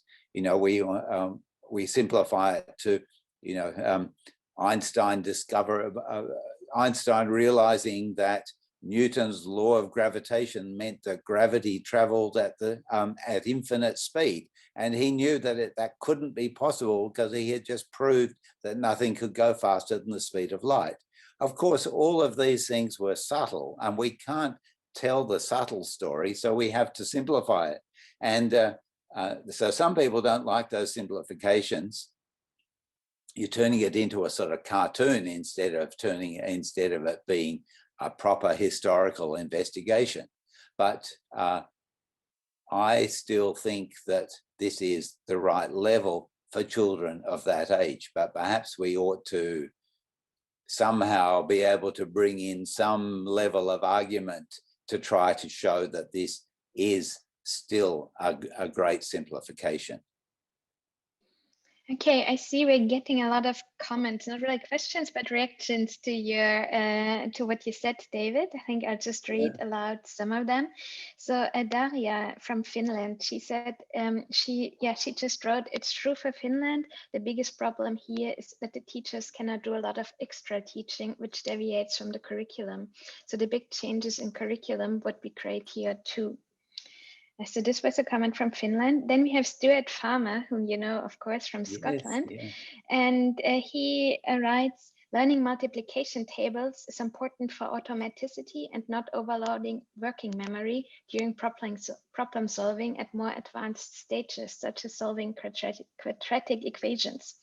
From a more mundane standpoint, also working our best deals on multi-buys in supermarket shopping, etc. So I think Stuart sees the value of learning multiplication tables. Yeah, well, I mean, I see the value of doing multiplication too. It's simply a question of what can you reduce if you go to add something, and that's what teachers and curriculum authorities also say every time you say you want to do, you want to introduce this, and they say, and then what are you going to take out? But I should say that our curriculum has been designed to adapt to the Australian curriculum. So, so all we do is we try to follow all the themes and topics, at least in the physics, and work out where it can fit in. And so the sequence, which might, for example, year 7, it's about gravity. Year 8, it's about energy. Well, that's already within the curriculum. So we've now tried to define our energy curriculum so that it starts with E equals HF and E equals MC squared.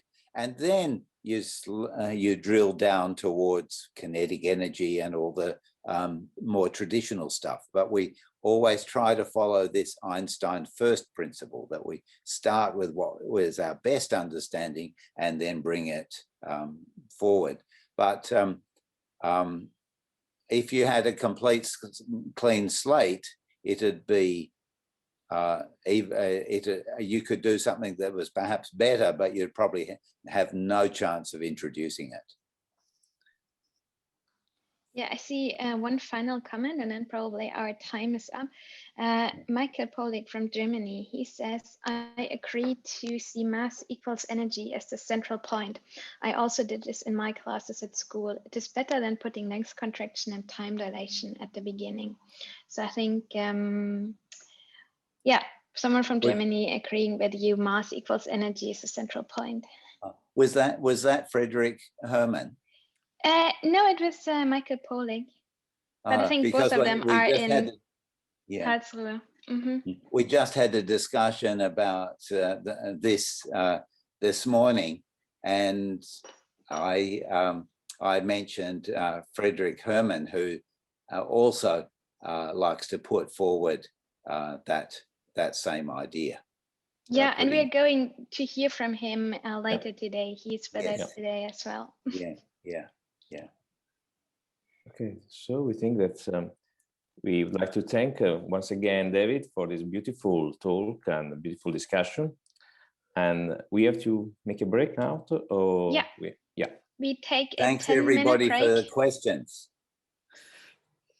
Thank you, David. So now 10 minutes break, and depending on which time zone you're in, for us in Central European time zones, it's 10 to 10. I think in Perth it's 10 to 5 probably, but we take a 10-minute break and then we're back with our last keynote speaker, Julia Woithe.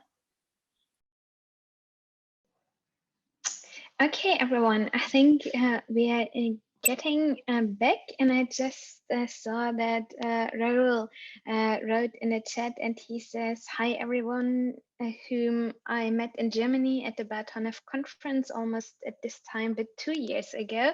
I miss participating in physical conferences." I think many of us share this feeling, Raoul, and nice that we are at least able to see each other in this format.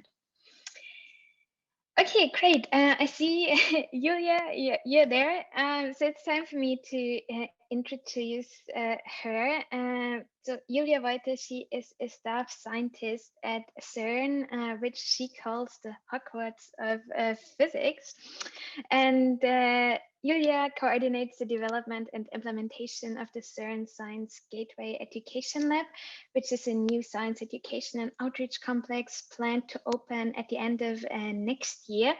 And before she took on that role, she developed and managed the school lab, CERN's hand-on particle physics learning laboratory for high school students.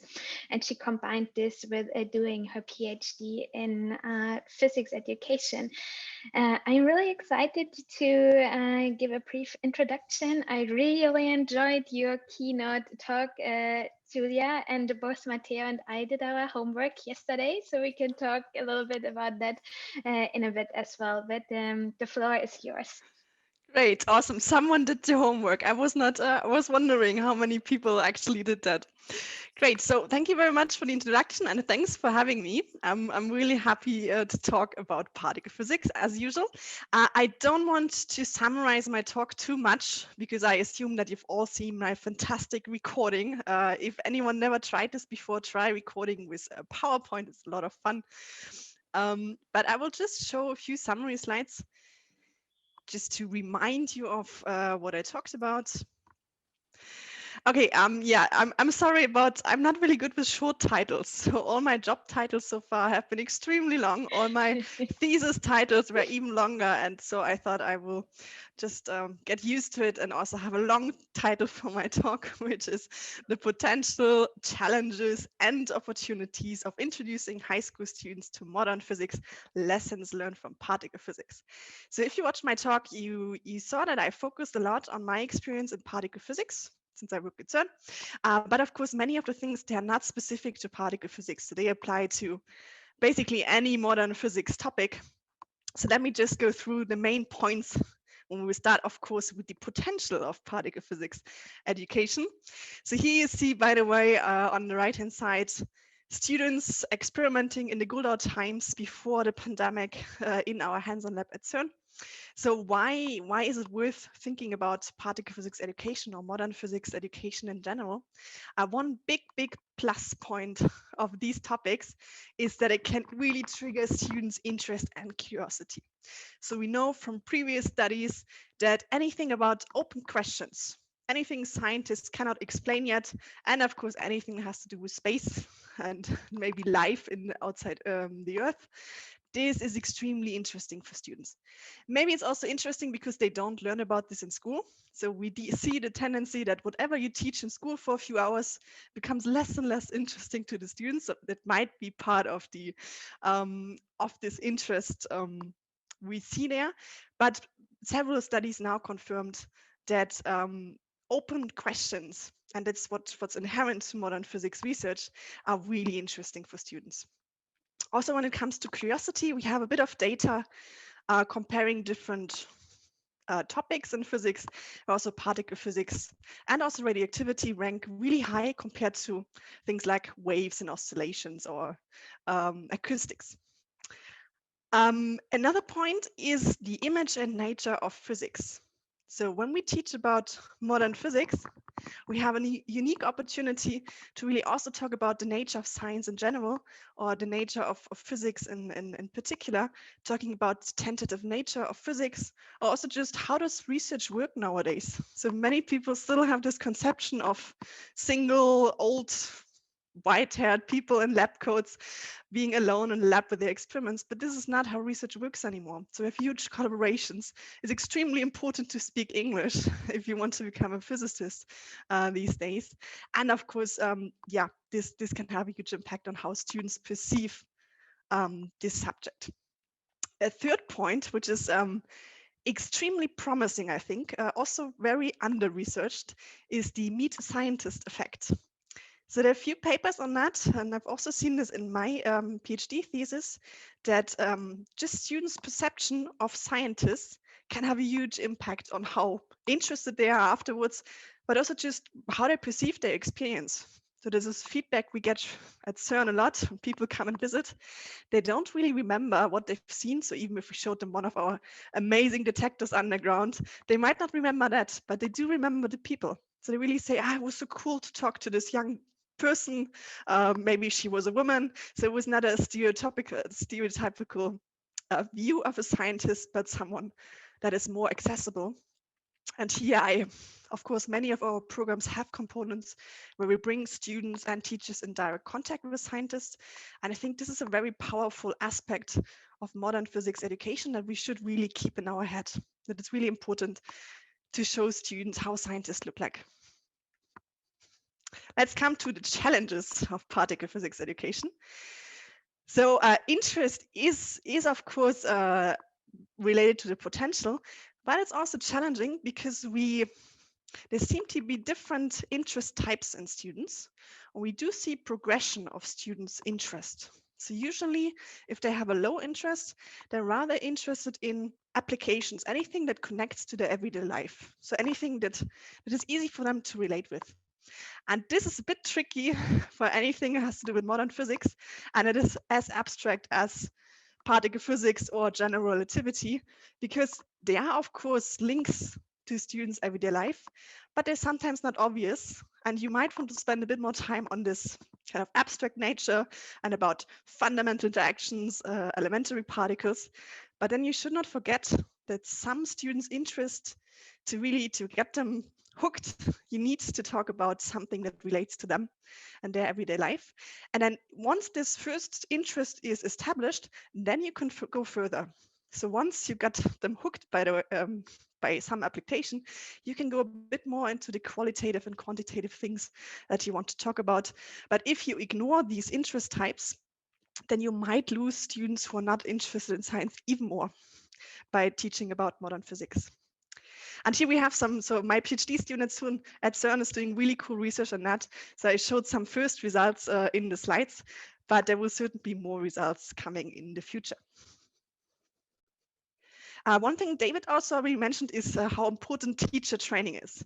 So especially when it comes to primary school teachers, they were not exposed to modern science, modern physics in their university education. And this is even true for high school level teachers. So any curriculum reform we want to tackle, it is really important to target teachers and to help them first build this knowledge, but also help them to transform this knowledge into classroom instruction. And to also make sure they feel comfortable. So if you have a teacher who's not comfortable about particle physics, they will not teach particle physics if they can avoid it. So really have to make sure, as David said, to provide them with fun activities. They are convinced on themselves, so they really like themselves, so that we can't really try to convince them to try this also out with students. Point number 3 here is the ongoing educational reconstruction. So this is very challenging. And I mean, the Einsteinian first curriculum has the same challenge, that we need to rethink how we explain things. So we need to reconstruct scientific knowledge, and we need to explain it on a much simpler level. So we need to simplify it, certain things.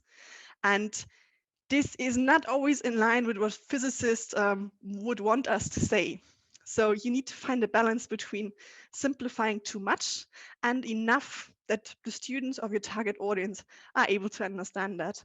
And this is a very challenging process, especially if in particle physics, for example, we have a field that it's relatively young, and we still have concepts and terms that we've used 50 years ago, and actually that are not really true anymore. They're much better words, but because we're lazy and we printed all the textbooks, it's very difficult to change those terms and make them more educational in a way so that students find it easier to engage with these concepts.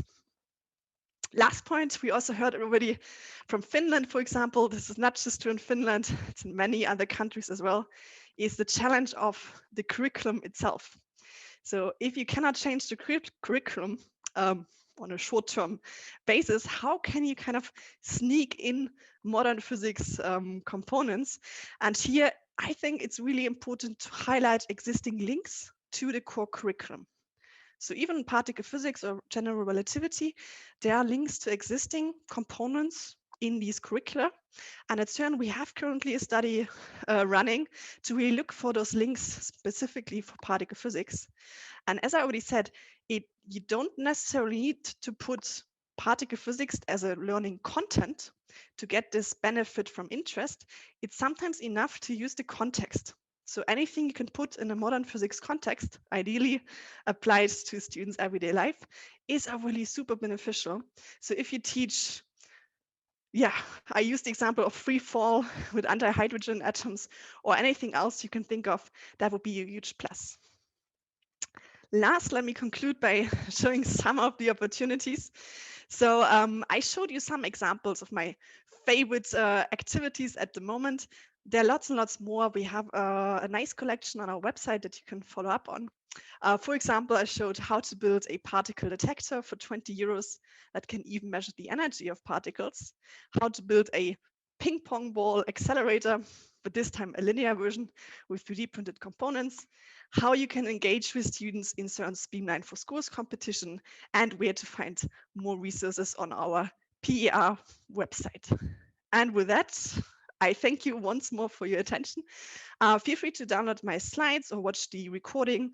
There are some typos on the slides. You might want to download the new version. And of course, I'm curious to see who did the homework of finding out which elementary particle fits your personality best. I'm very curious to see in the chat who is, who found out which particle. Voila. Thank you, Julia.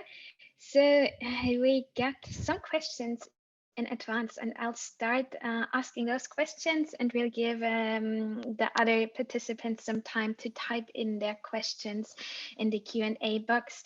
So one comment that we got in advance was, thank you for your presentation, which addresses problems I have faced as well. I have taught some particle physics in a 13th grade class, about 6 lessons. I found it particularly difficult to find a suitable language because the speech of particle physicists is not suitable for school lessons. Here's one of my questions.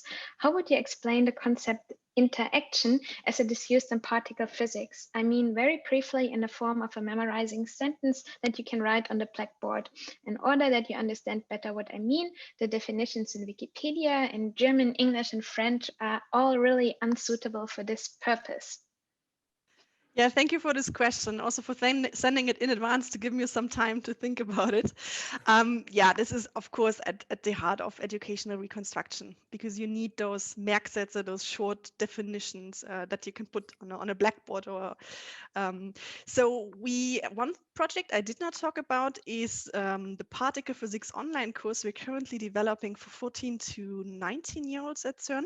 So here the idea is to have explanation videos with scripts where we explicitly structure our videos around key messages. So those short Merksätze, those short definitions.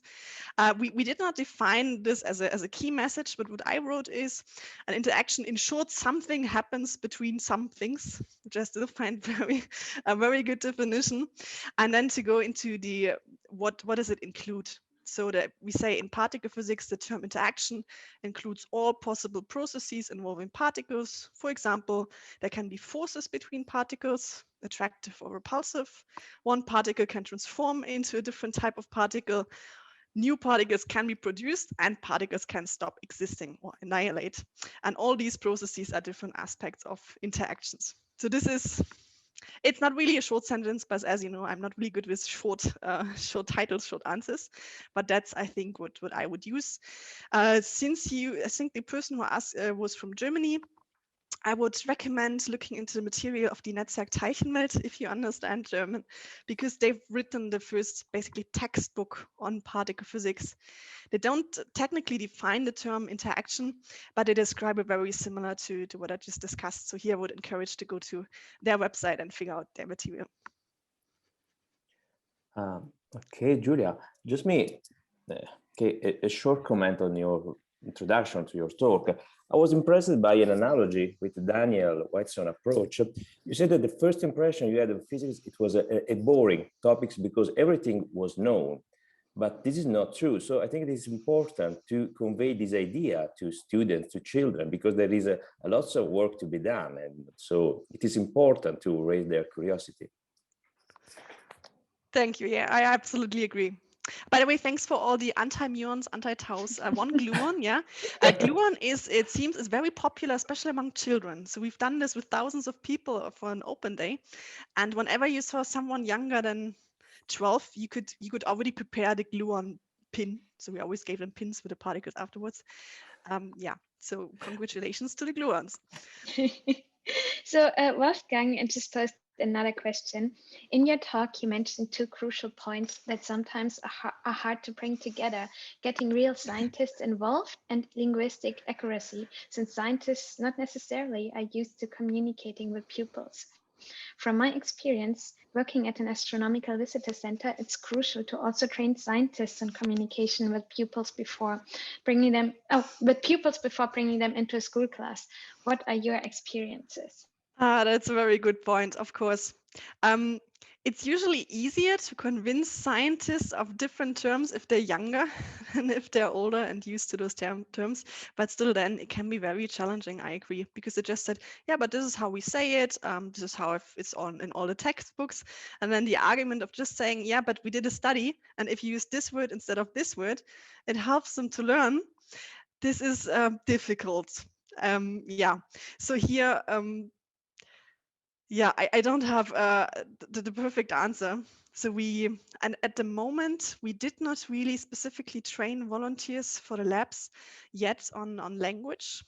We did teach them a bit on students' conceptions and about constructivisms, about those basic concepts, but language, I think that would be a super important point.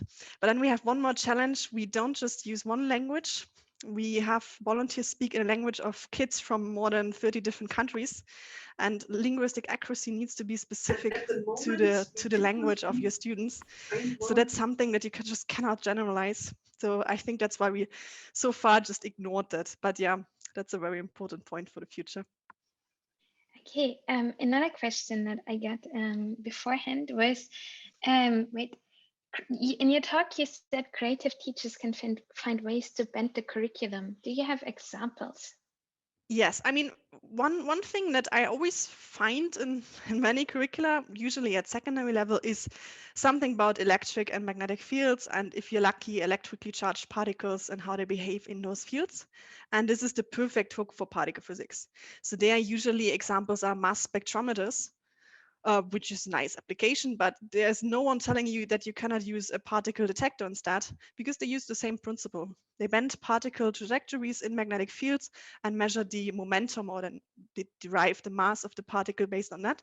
But it's not about finding out which isotope it is, but really which elementary particle it is.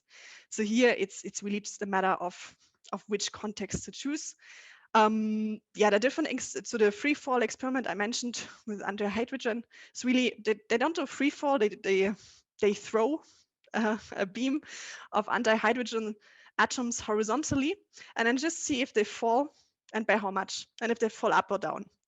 And this is from my perspective, this is far more interesting than just shooting a bullet and looking, is it going, how much is it going down? Because you still have this, yeah, to have this fascinating topic of antimatter in there. Yeah, Netzwerkteilchenwelt, again, if you speak German or understand German, they collected a few of those, they call it microcourses, where they just use a core curriculum topic and place it into a particle physics context. So I can post the link later in the chat, but it's unfortunately still in German. Okay, and I have one other questions, and I still invite our audience to post questions in the Q&A box because we still have a couple of minutes. Yeah. How can we foster epistemic curiosity in all students? And I think in your talk you mentioned epistemic curiosity. Yeah. So Julia, if you could briefly explain what that is and how we can foster it. Yeah, that's a very good question. So epistemic curiosity, it's a drive to learn more. It's very similar to interest, actually. There are very few differences, which you don't need to worry about too much. It's really just interest to find out more about a topic. And that's, of course, kind of the holy grail of what we're doing. So ideally, we get them hooked with something like find out which particle fits your identity best. And then they say, okay, now I want to find out more about my particle. So what is it about those anti-taus? So that's what we describe as epistemic curiosity or interest. How to foster that is extremely difficult, and there is no one answer for all students. So every student reacts differently to triggers of interest. That's what makes it so challenging to foster curiosity. So curiosity itself it's an extremely important concept we also see when we look at academic achievement. So anyone who's curious, I mean, I think we already have this feeling that curiosity is important, but you can really measure that it's an important predictor of academic achievement. But then, yeah, there is no one answer. I think it's just important to tell students that it's okay to have questions, and that, I don't know, I had this feeling in school that everything is answered, which is really a big kill switch on curiosity. So as soon as you have the impression everything is answered already, why should you still be curious? So I think these open questions, this is a good way to go, and really highlighting things we don't know yet. The same, we highlight things that we know. And in school education, we highlight far too often what we already know. Yeah, we agree, totally agree. Just another curiosity. What if a child asks you, what is a particle? What's your answer? The representation of a particle for children. The simplest thing you can say. That we don't know. So in our particle physics online course, we actually start with a chapter, what is a particle? Yeah. And we start with saying, we have no clue. So we have no idea how it looks like. We can describe it. So we have to make this distinction that even though we do not know what something is, we can still work with this extremely precisely. So we have fantastic models and theories to predict how particles interact with other particles. We cannot say what a particle is because it's not in our everyday life. It's nothing our brain can process. Just make this comparison with four-dimensional space-time, that our brains just cannot process this. We're not used to that. So it doesn't make sense to think in 4 dimensions because your brain won't do that. And that's the same with particles. They live in this abstract world of quantum field theories. And unless you can explain what a quantum field theory is, yeah, you're limited. So does that already make you happy, or need you? I mean, as a particle physicist, I like this approach of bulletiness, of course, when it comes to how do particles interact with matter. From a particle physics perspective, the higher the energy, it just kind of behaves like a bullet. So I think with this model, with the classical particle model, you can reach a lot. I mean, you have some issues then once you introduce quantum mechanics, but I think for many things, as a first simplification, I don't mind using plush toys or particle pins or particles with images, ideally accompanied by a discussion that we have no clue how particles look like. So anything we show is wrong, but our brains cannot process anyway what it is. So it will be wrong in one way or another, no matter how we illustrate it. So, okay, I agree. It's important to know facts and experiments, and that our approach can explain what we see in our experiments and facts. Okay, so Julia, I see. Oh, sorry. Go ahead, David. Julia, we say exactly the same thing to students when we say, what is space? We don't have any idea what it is, but we know how to measure it. And for time, the same thing. We know how to measure it. It's the measuring that's important. Exactly. Or energy is the same thing. We're like, we have no clue what it is. I mean, we can calculate it, but yeah. But I think that really helps, to be honest, to students and say, really, we have no clue. This is how we handle it in the classroom. Yeah. We have another question. Do children even get frustrated when learning that there is so much we don't know? I assume so at some point. So I don't have any data on that. So actually maybe one thing I can tell you is that what we noticed with high achieving students that we had in summer camps is that they get very soon frustrated because they don't get anything with explanatory power, what David mentioned. So you can teach them about, these are the names of the particles, the names of the interactions, but you don't really give them anything they can make predictions with. And this is super frustrating for those high achieving students because they don't just want to learn facts, they want to use their knowledge somehow. And here we found that it's really helpful, for example, to introduce them to Feynman diagrams because it offers them some way of making predictions of what kind of particle interactions are possible. And you can even kind of go in a direction, say, and we can calculate how probable those interactions are by looking at these vertices. So it's not impossible to do this on this high achieving level. To be honest, on a lower level, so when it comes to primary school, so that will be our future target group for Science Gateway. In addition, I'm not convinced yet that it makes sense to introduce them to particle physics. I would rather say to use concepts that are easier to understand and put them in a particle physics context or in a CERN context, so that we talk about important things like how to dig a 100-kilometer tunnel for our particle accelerator and how to do probes of the soil. So things that are a bit easier to get and then put them into this context. But as you said, I think it will be frustrating if we talk to young students and say, we do not know what this is, we cannot give you a good definition of this, we cannot visualize this because any visualization is wrong. So here at the moment, I'm rather tempted to say, okay, we use particle physics at a context, but not as a content at those low ages. Okay, I hope, Shon, that this answered your question as well, because Shon asked how to introduce the standard model in middle school very briefly. I hope that this was a brief answer to that as well. So maybe just the long answer on that. I mean, we've seen a talk on Monday how you can bring particle physics into primary schools with plush toys, and then you just talk about the names. You kind of, as David also said, just to get them open, get their minds open for concepts that you will learn further on. So also the terms we use, and just comparing plush toys of different weight. Why not? I mean, you can do that. The question is it the best you can do, or other activities that are more fun? Can I ask something then?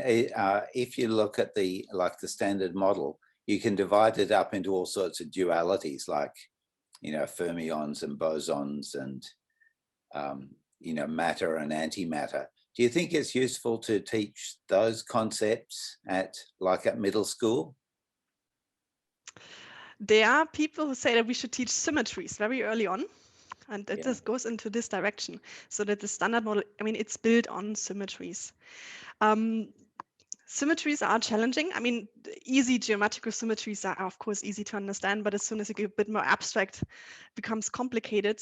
I'm not a big fan of just teaching groups of things without having the need to really distinguish them. So I completely agree with particles and antiparticles. This is something we should teach far more often, because antiparticles or antimatter is kind of mystified a lot in popular science. But for example, in our course, we don't distinguish, we don't use the words boson and fermion, because to introduce that, you would need spin, and spin is super difficult to do. So I don't think that all kind of groups are important. We should really select the groups that make sense, or that either show some fundamental symmetry, or that there are other ways important for understanding what we want to do. Okay, great.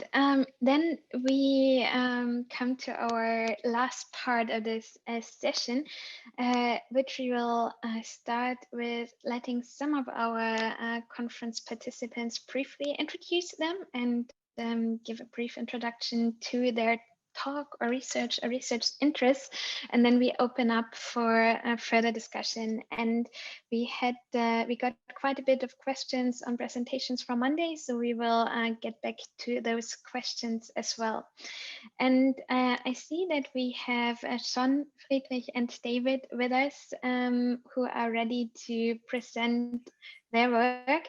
So I think starting just in alphabetical order, David, would you like to start? David Treagust. I didn't plan to present my slides. I thought the idea was just to have a little bit of a chat. Mm-hmm. Oh, okay. I've really enjoyed listening to the presenters, and they're very consistent in the information provided, in that as physicists, they know what the physics is best to be taught, and they know how the concepts can be related. And they're not working alone, because there are educational psychologists, and David in his slide mentioned Kathleen Metz, who do very refined, detailed studies with young children to show what they can comprehend, what they can understand. And I think this kind of work is very, very important, that it's brought to the forefront for physicists and physics educators to be more aware of, because it's basic. All research gets boxed into areas. So this is educational psychology. The educational psychologists read the educational psychology literature, and it's people like me, or an educator, who can bring this educational psychology literature to science education, because I'm also a science educator. So that's part of the reason for the presentation that I made. I'd like to come to a point also that David made about the research in science education is more difficult than his gravitational discovery research, because you can't control the variables. You can't control what's going on in the classroom. So you have to make all these modifications, and educational research does have the equivalency of looking for reliability and validity, and then you're able to get repetitive measurements. Another point I'd like to make is Piaget, his ideas came in the 50s. They became implemented in schooling in the 60s. So 60 years of Piaget's ideas of moving through these developmental stages. But Piaget was a developmental psychologist. He wasn't an educator. So the educators have taken these measures of moving through stages of learning as being educational. But more recent educational research shows that, in actual fact, students are not locked into this. Given the right environment, and Julia and David were talking about that, you need an environment with activities, challenges that students understand, opportunities to explain what they're doing. You need interested teachers. The teachers might not be as well educated as we wish, but they need to be interested, and the students can then learn in this way. The problem is that Piagetian thinking is within the brains of all teachers through teacher education. And I had a conversation with someone in this university this week, because I was talking about this conference. And she said, but children cannot learn these ideas, under the age of 11. I said, but that is a Piagetian idea. But isn't that the right idea? No, it is an idea. And there's much research now showing that this is actually a limitation on our understanding of how children learn. And I've got one more point I'd like to make. David Blair made a very bold statement about not teaching Newtonian physics. Am I right, David? That's what you said? You said not. I said that we have to teach it as an approximation. Right. So we have to make it clear that it's an approximation, but the truth is the Einsteinian. Right. So what I'd like to come back to is a paper that was published in 2007 about teaching Einsteinian physics in lower secondary school by Elise Baldi. And in that curriculum, in that paper, she recommended that Newtonian physics should not be taught in school. And I'm wondering what's happened in the French curriculum, if anything, since that time. So those are the major points I'd like to make. So thank you, Magdalena. Thanks so much, David. A lot of food of thought that you gave us. The next one who I would like to hear is Friedrich Herrmann. Sorry, do you hear me? Yes. Yes. Yeah. Well, it's a complete change. It's not about educational research, but it's about content of physics. It's about gravitation. It's about a subject that is hardly known and which also we have discovered only recently, but which we believe belongs to the classroom. It has to do with gravitation, but it is not general relativity. It is the theory. Excuse me, I want to share my screen. So it's about a theory that is called gravitomagnetism. Sorry, can you see it? Yes. Yeah, okay, fine. As it happens, we even have a specialist in this field among us here, and you can see him. It's Matteo Luca. Well, here's a very brief sketch of this theory. You all know the gravitational field strength. We use it when we describe the normal gravitational interaction, for example, between the Earth and the Moon. It is completely analogous to the electric field of electromagnetism. Now, if we operate with this field, we should consequently also ask for the gravitational analog of the magnetic field. And indeed, there is such a field, the gravitomagnetic field. However, the corresponding forces, I mean, the forces which are analogous to the Lorentz force, are so small in all the situations we normally encounter that they virtually have no relevance. And that is probably the reason why they are so unfamiliar. Well, you might think, okay, so there's nothing for school. But the gravitomagnetic field is not always insignificant. It is important and fundamental for the description of energy flows within the gravitational field. These are calculated, these energy flows, according to a formula that is completely analogous to the Poynting vector formula. When we lift a body in the gravitational field, its potential energy increases. That's what the books tell us. Some books say it is stored.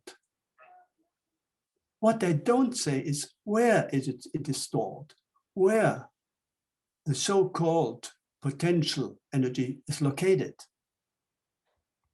As long as we don't use general relativity, we have to admit that the potential energy is stored within the gravitational field. When we lift a body, energy flows into the gravitational field. And if we admit that, we also have to be prepared to answer the question of the way in which it flows. In other words, the question of the energy flux distribution. And gravitoelectromagnetism gives a clear answer to this question. In general, the energy flux distribution is somewhat complicated, but we have invented a nice example for which the energy streamlines are simple. A heavy rope, here in the picture, runs over two pulleys. We assume that there's no friction. Since the rope is under tensile stress, and since it is moving, energy is flowing within the rope. This energy flux is strongest at the top and zero at the bottom. The energy circuit is closed via the gravitational field. Energy goes from the up-running section of the rope to the down-running, to the bottom. The energy circuit is closed via the gravitational field. Energy goes from this side to this side. It's shown here schematically. And we can even indicate the current distribution here in the cross-section. These are the two ropes, or to the parts, sections of the rope in the cross-section. And here is the gravitomagnetic field lines, and this is are the energy stream lines. You can see this and more in our video, and even more read in our article. Thank you for your attention. Thanks so much, Friedrich. And I just have to say, I read your article yesterday, and it's really well written and definitely worth taking a look at. Thanks again. Okay, then we have Shon coming up. Shon, it's your turn for 5 minutes. Give an introduction to your research. And all right, I was not expecting to talk, but why not? Oh, but you did get an invite, right? No, but I'll still go on with it. One thing that I might highlight, it was said before in Baldi's paper that Euden's theories were omitted from the French curriculum, and in particular, it was the gravitational attraction, the universal law of attraction, that was omitted from the French curriculum. Okay. Yeah. Yeah, thanks, Shon. I should have asked you before. Yeah. So the last year, I started working with the Einstein First project and members of the Einstein First project on building a year 7 curriculum, and we've taken different approaches to how we should present, what content should we present first, and we've taken an approach where we work on different concepts gradually. So we start by the concept of space. What is space? How can it be measured? What is the straightest thing that we have in nature? And that is light. And then we go to measuring curved spaces on walks. Then we go to a different category where we look at space-time and the speed of light. And we use balloons, we use running races to let students discover the concept of speed and acceleration. From there, we go to gravity and freefall, and we have these four different objects that we've decided to use to let students predict the behavior of these objects when they're let go. So,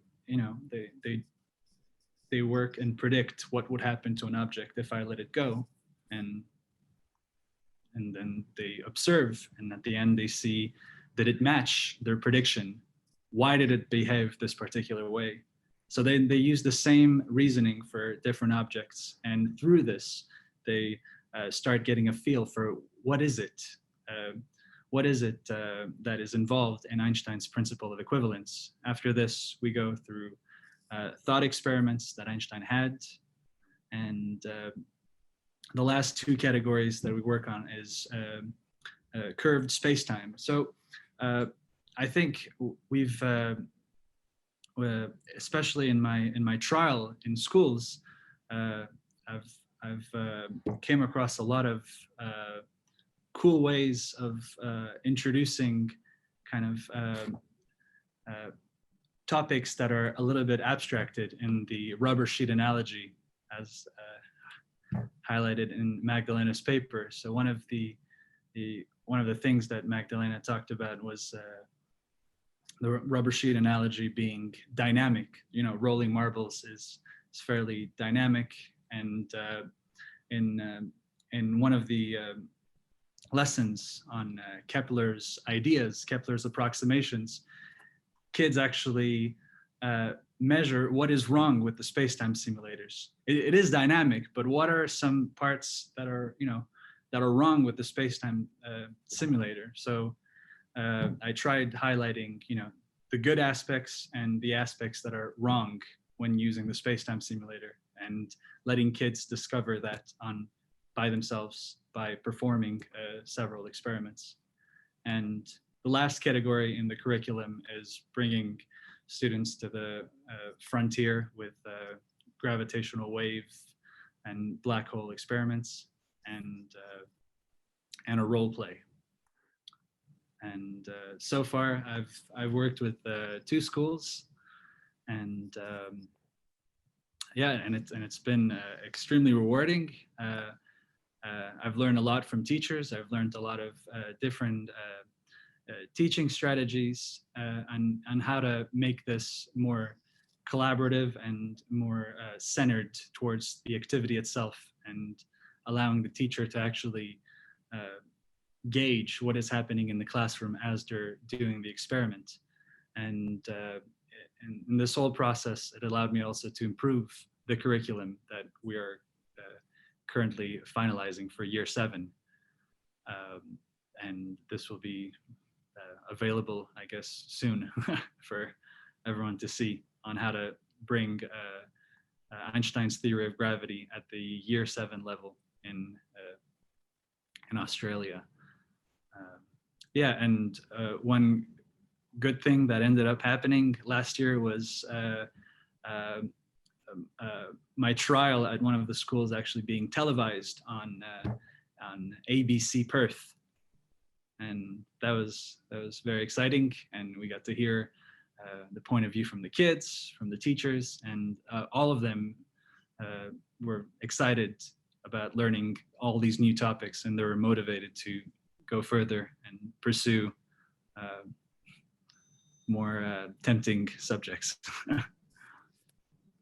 Congratulations, Shon. That's great to hear.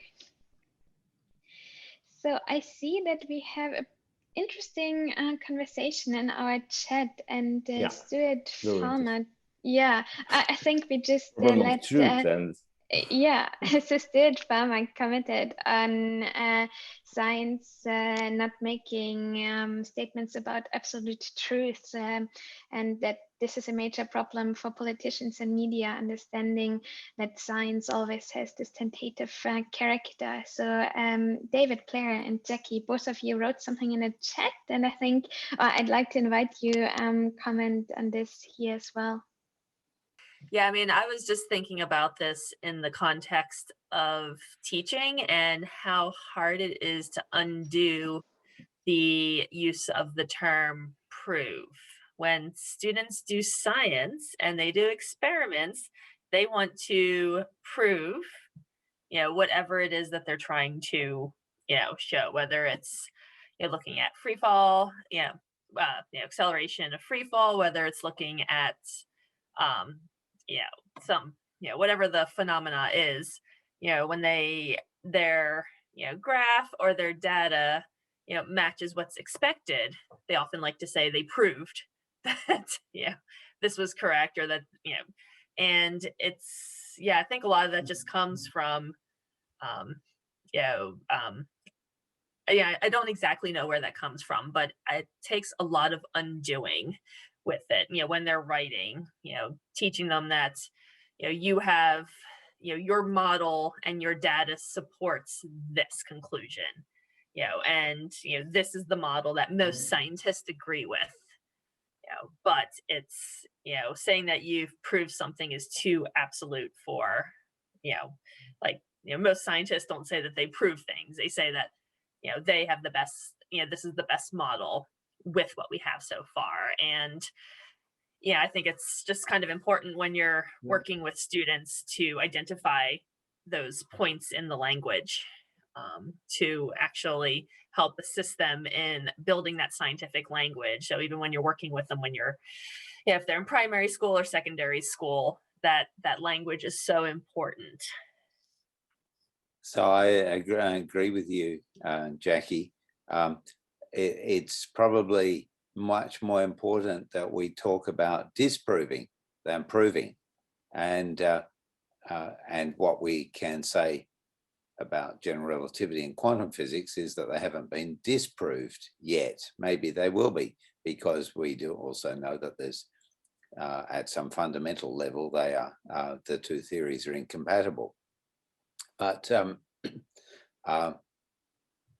that's why we're very careful in our sort of slogan. We say we want to teach children our best understanding of the universe, or best understanding of physical reality, but we're also careful not to say that we're teaching the truth. Okay, thanks. Perhaps I could just add one more comment, Magdalena, which is sure. that as I sort of said in my talk, I think we shouldn't be. Some people are very defensive about criticizing Newton. Well, I mean, we have to admire Newton as a great genius that took us a long way forward. But at the same time, we've got to be able to be quite honest about the fact that about where his theory is wrong, and it's maybe in a sense it's only a bit wrong, but in terms of how it's framed as a paradigm, it's completely wrong, because it says false things about space and about speed and about all sorts of things.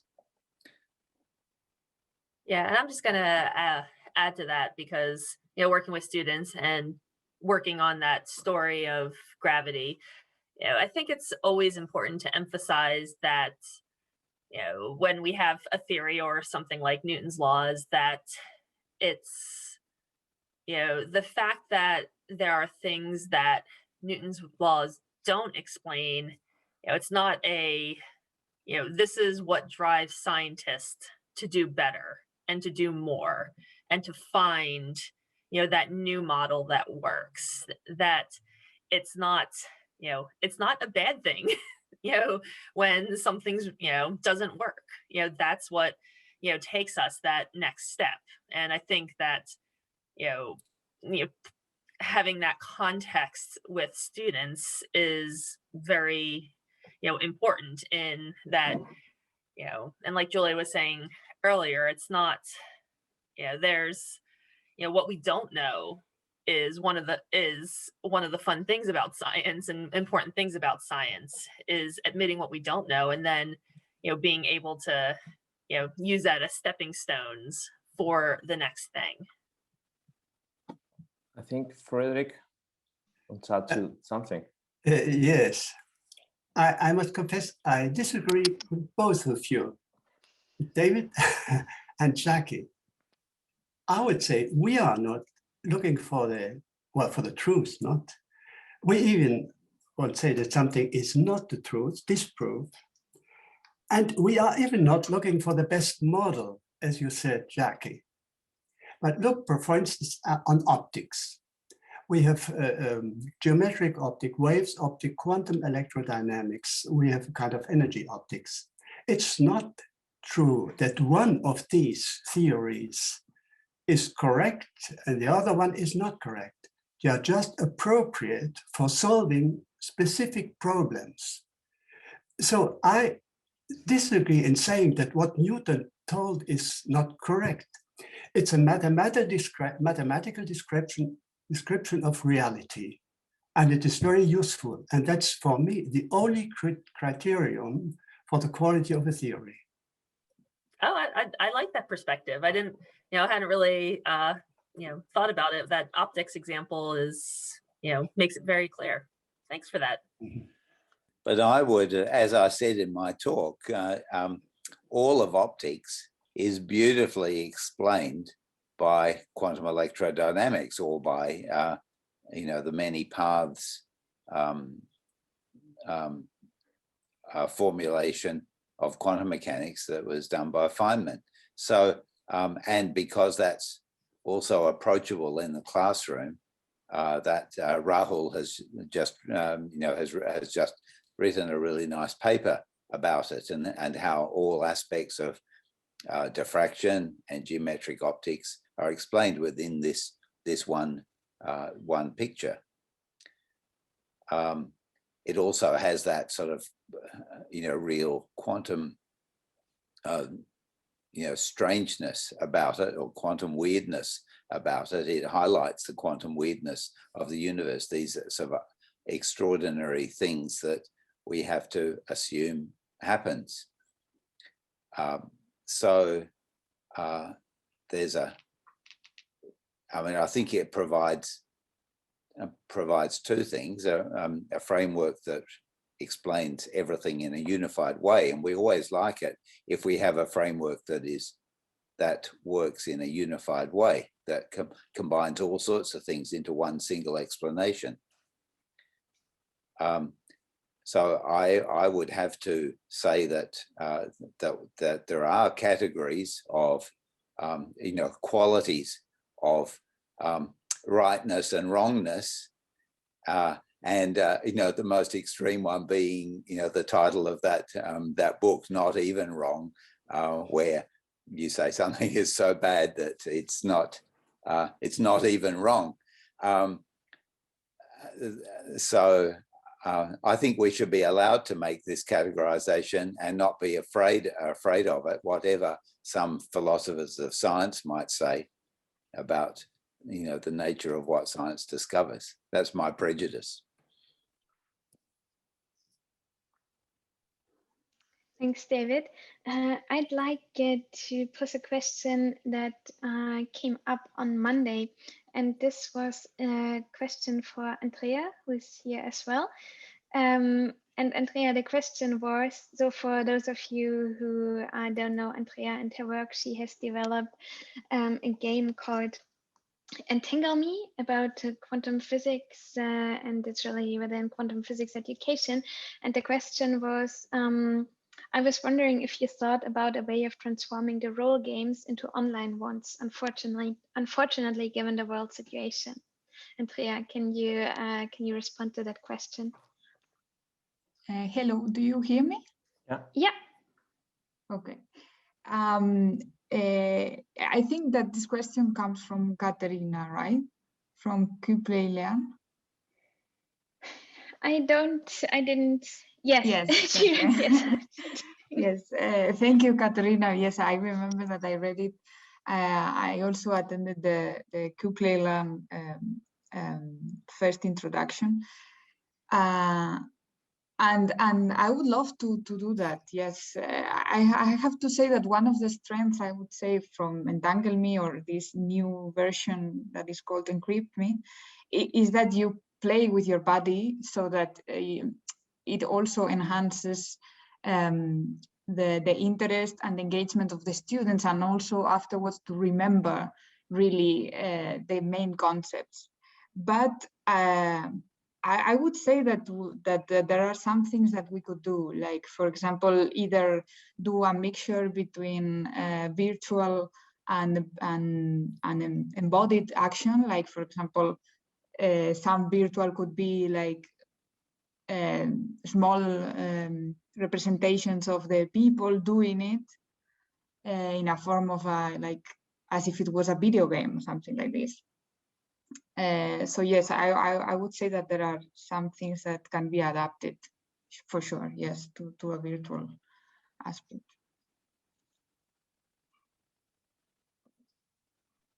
And Andrea, now that you're there, I actually have another question for you, which relates to this embodiment part of your game.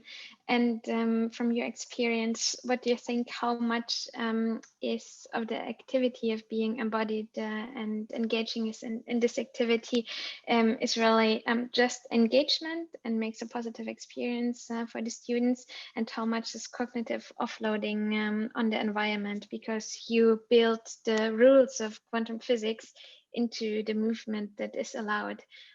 So can you comment on that? You mean if it enables like an easier understanding of the concept? Yeah. We do not have yet any data to answer this question properly. But that was also one of the main ideas that we had, to have some way of visualizing abstract concepts such as superposition or the measurement in quantum mechanics, the probabilistic nature, and also the change of basis that comes from algebra, really. And I would say, or I would be tempted to say that hopefully this makes it easier to visualize.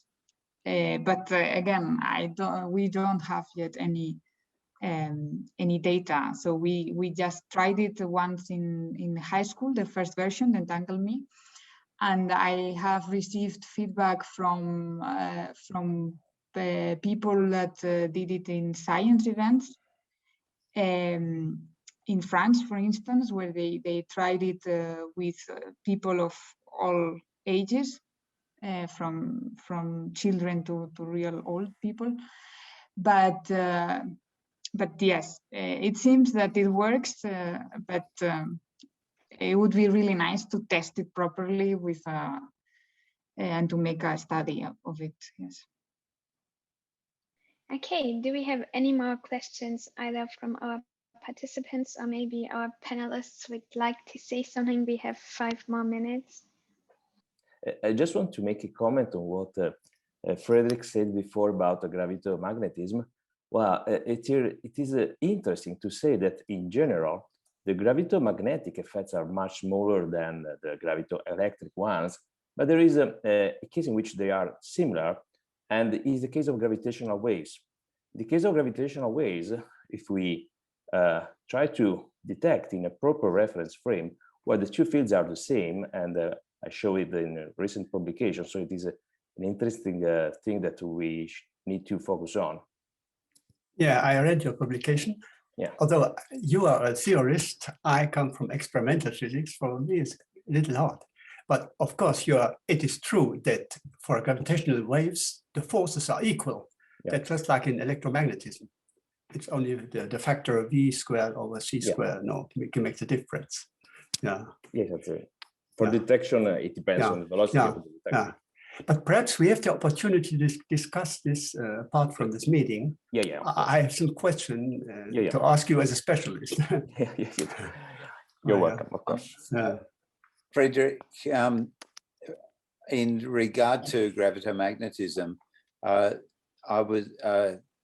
you didn't mention that it has actually been measured with orbiting things on Earth. Yeah.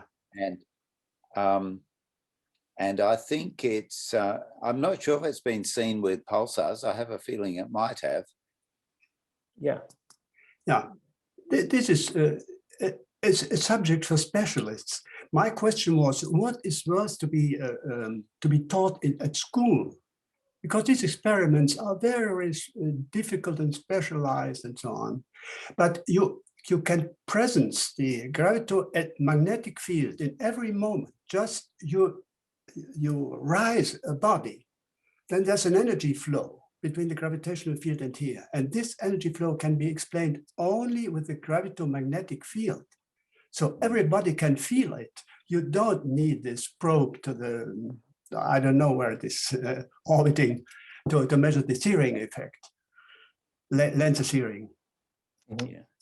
What I find is really difficult is to explain it in that, this when it's described as frame dragging. Why? I mean, I find it just really hard to understand how frame dragging can happen, even though I've written in a popular book tried to explain it. I've never been really satisfied with it. Yeah. That's difficult and complicated. You can look for the analog electromagnetic experiment, which is also complicated. But our interest was, what are the simple things you can tell about it? And then we get aware that the gravitomagnetic field is important at every moment. Of course, gravitomagnetic forces all the forces go with the square of the field strengths, B square and G square. The gravitoelectric field is strong on the Earth, so we feel it. The gravitomagnetic field goes with the square. It is very weak, but the energy flow goes with the product of both. And so it's again strong enough to be important in all the phenomena around us. Well, that's all this is explained in my paper. So, but I agree with David. We need. It's not a simple concept to explain. We need the analogies also from, for instance, rotating frames, the same as a Coriolis force. But it's not difficult to focus on the role of the reference frame that is dragged along with the field. Yeah. Well, you are opening another can of worms, and I don't want to comment now about the change of the reference frames. Yeah, of course. I know. Yeah. Well, I guess then our time is up. Thank you all so much for joining us today. It's been lovely seeing you. Lovely, Stuart, for example, lovely to have you, Fadel from Israel, joined us, and it's just good to see so many of our colleagues being here with us virtually. If you have questions, you can always get in touch with either me or Matteo, and we will forward the questions to the panelists. I think that's from me. Matteo, would you like to say something? No, I agree with you as well. It was a wonderful opportunity to meet also at distance, and we all have the hope that we will be able to meet again somewhere in the world soon. But for the time being, I think it was a great meeting, and I would like to thank you all. Also, thank you, Universe, to giving us the possibility of organizing this virtual meeting. Thank you. Excellent. Thank you. It's a really great bit of organizing. Thank you.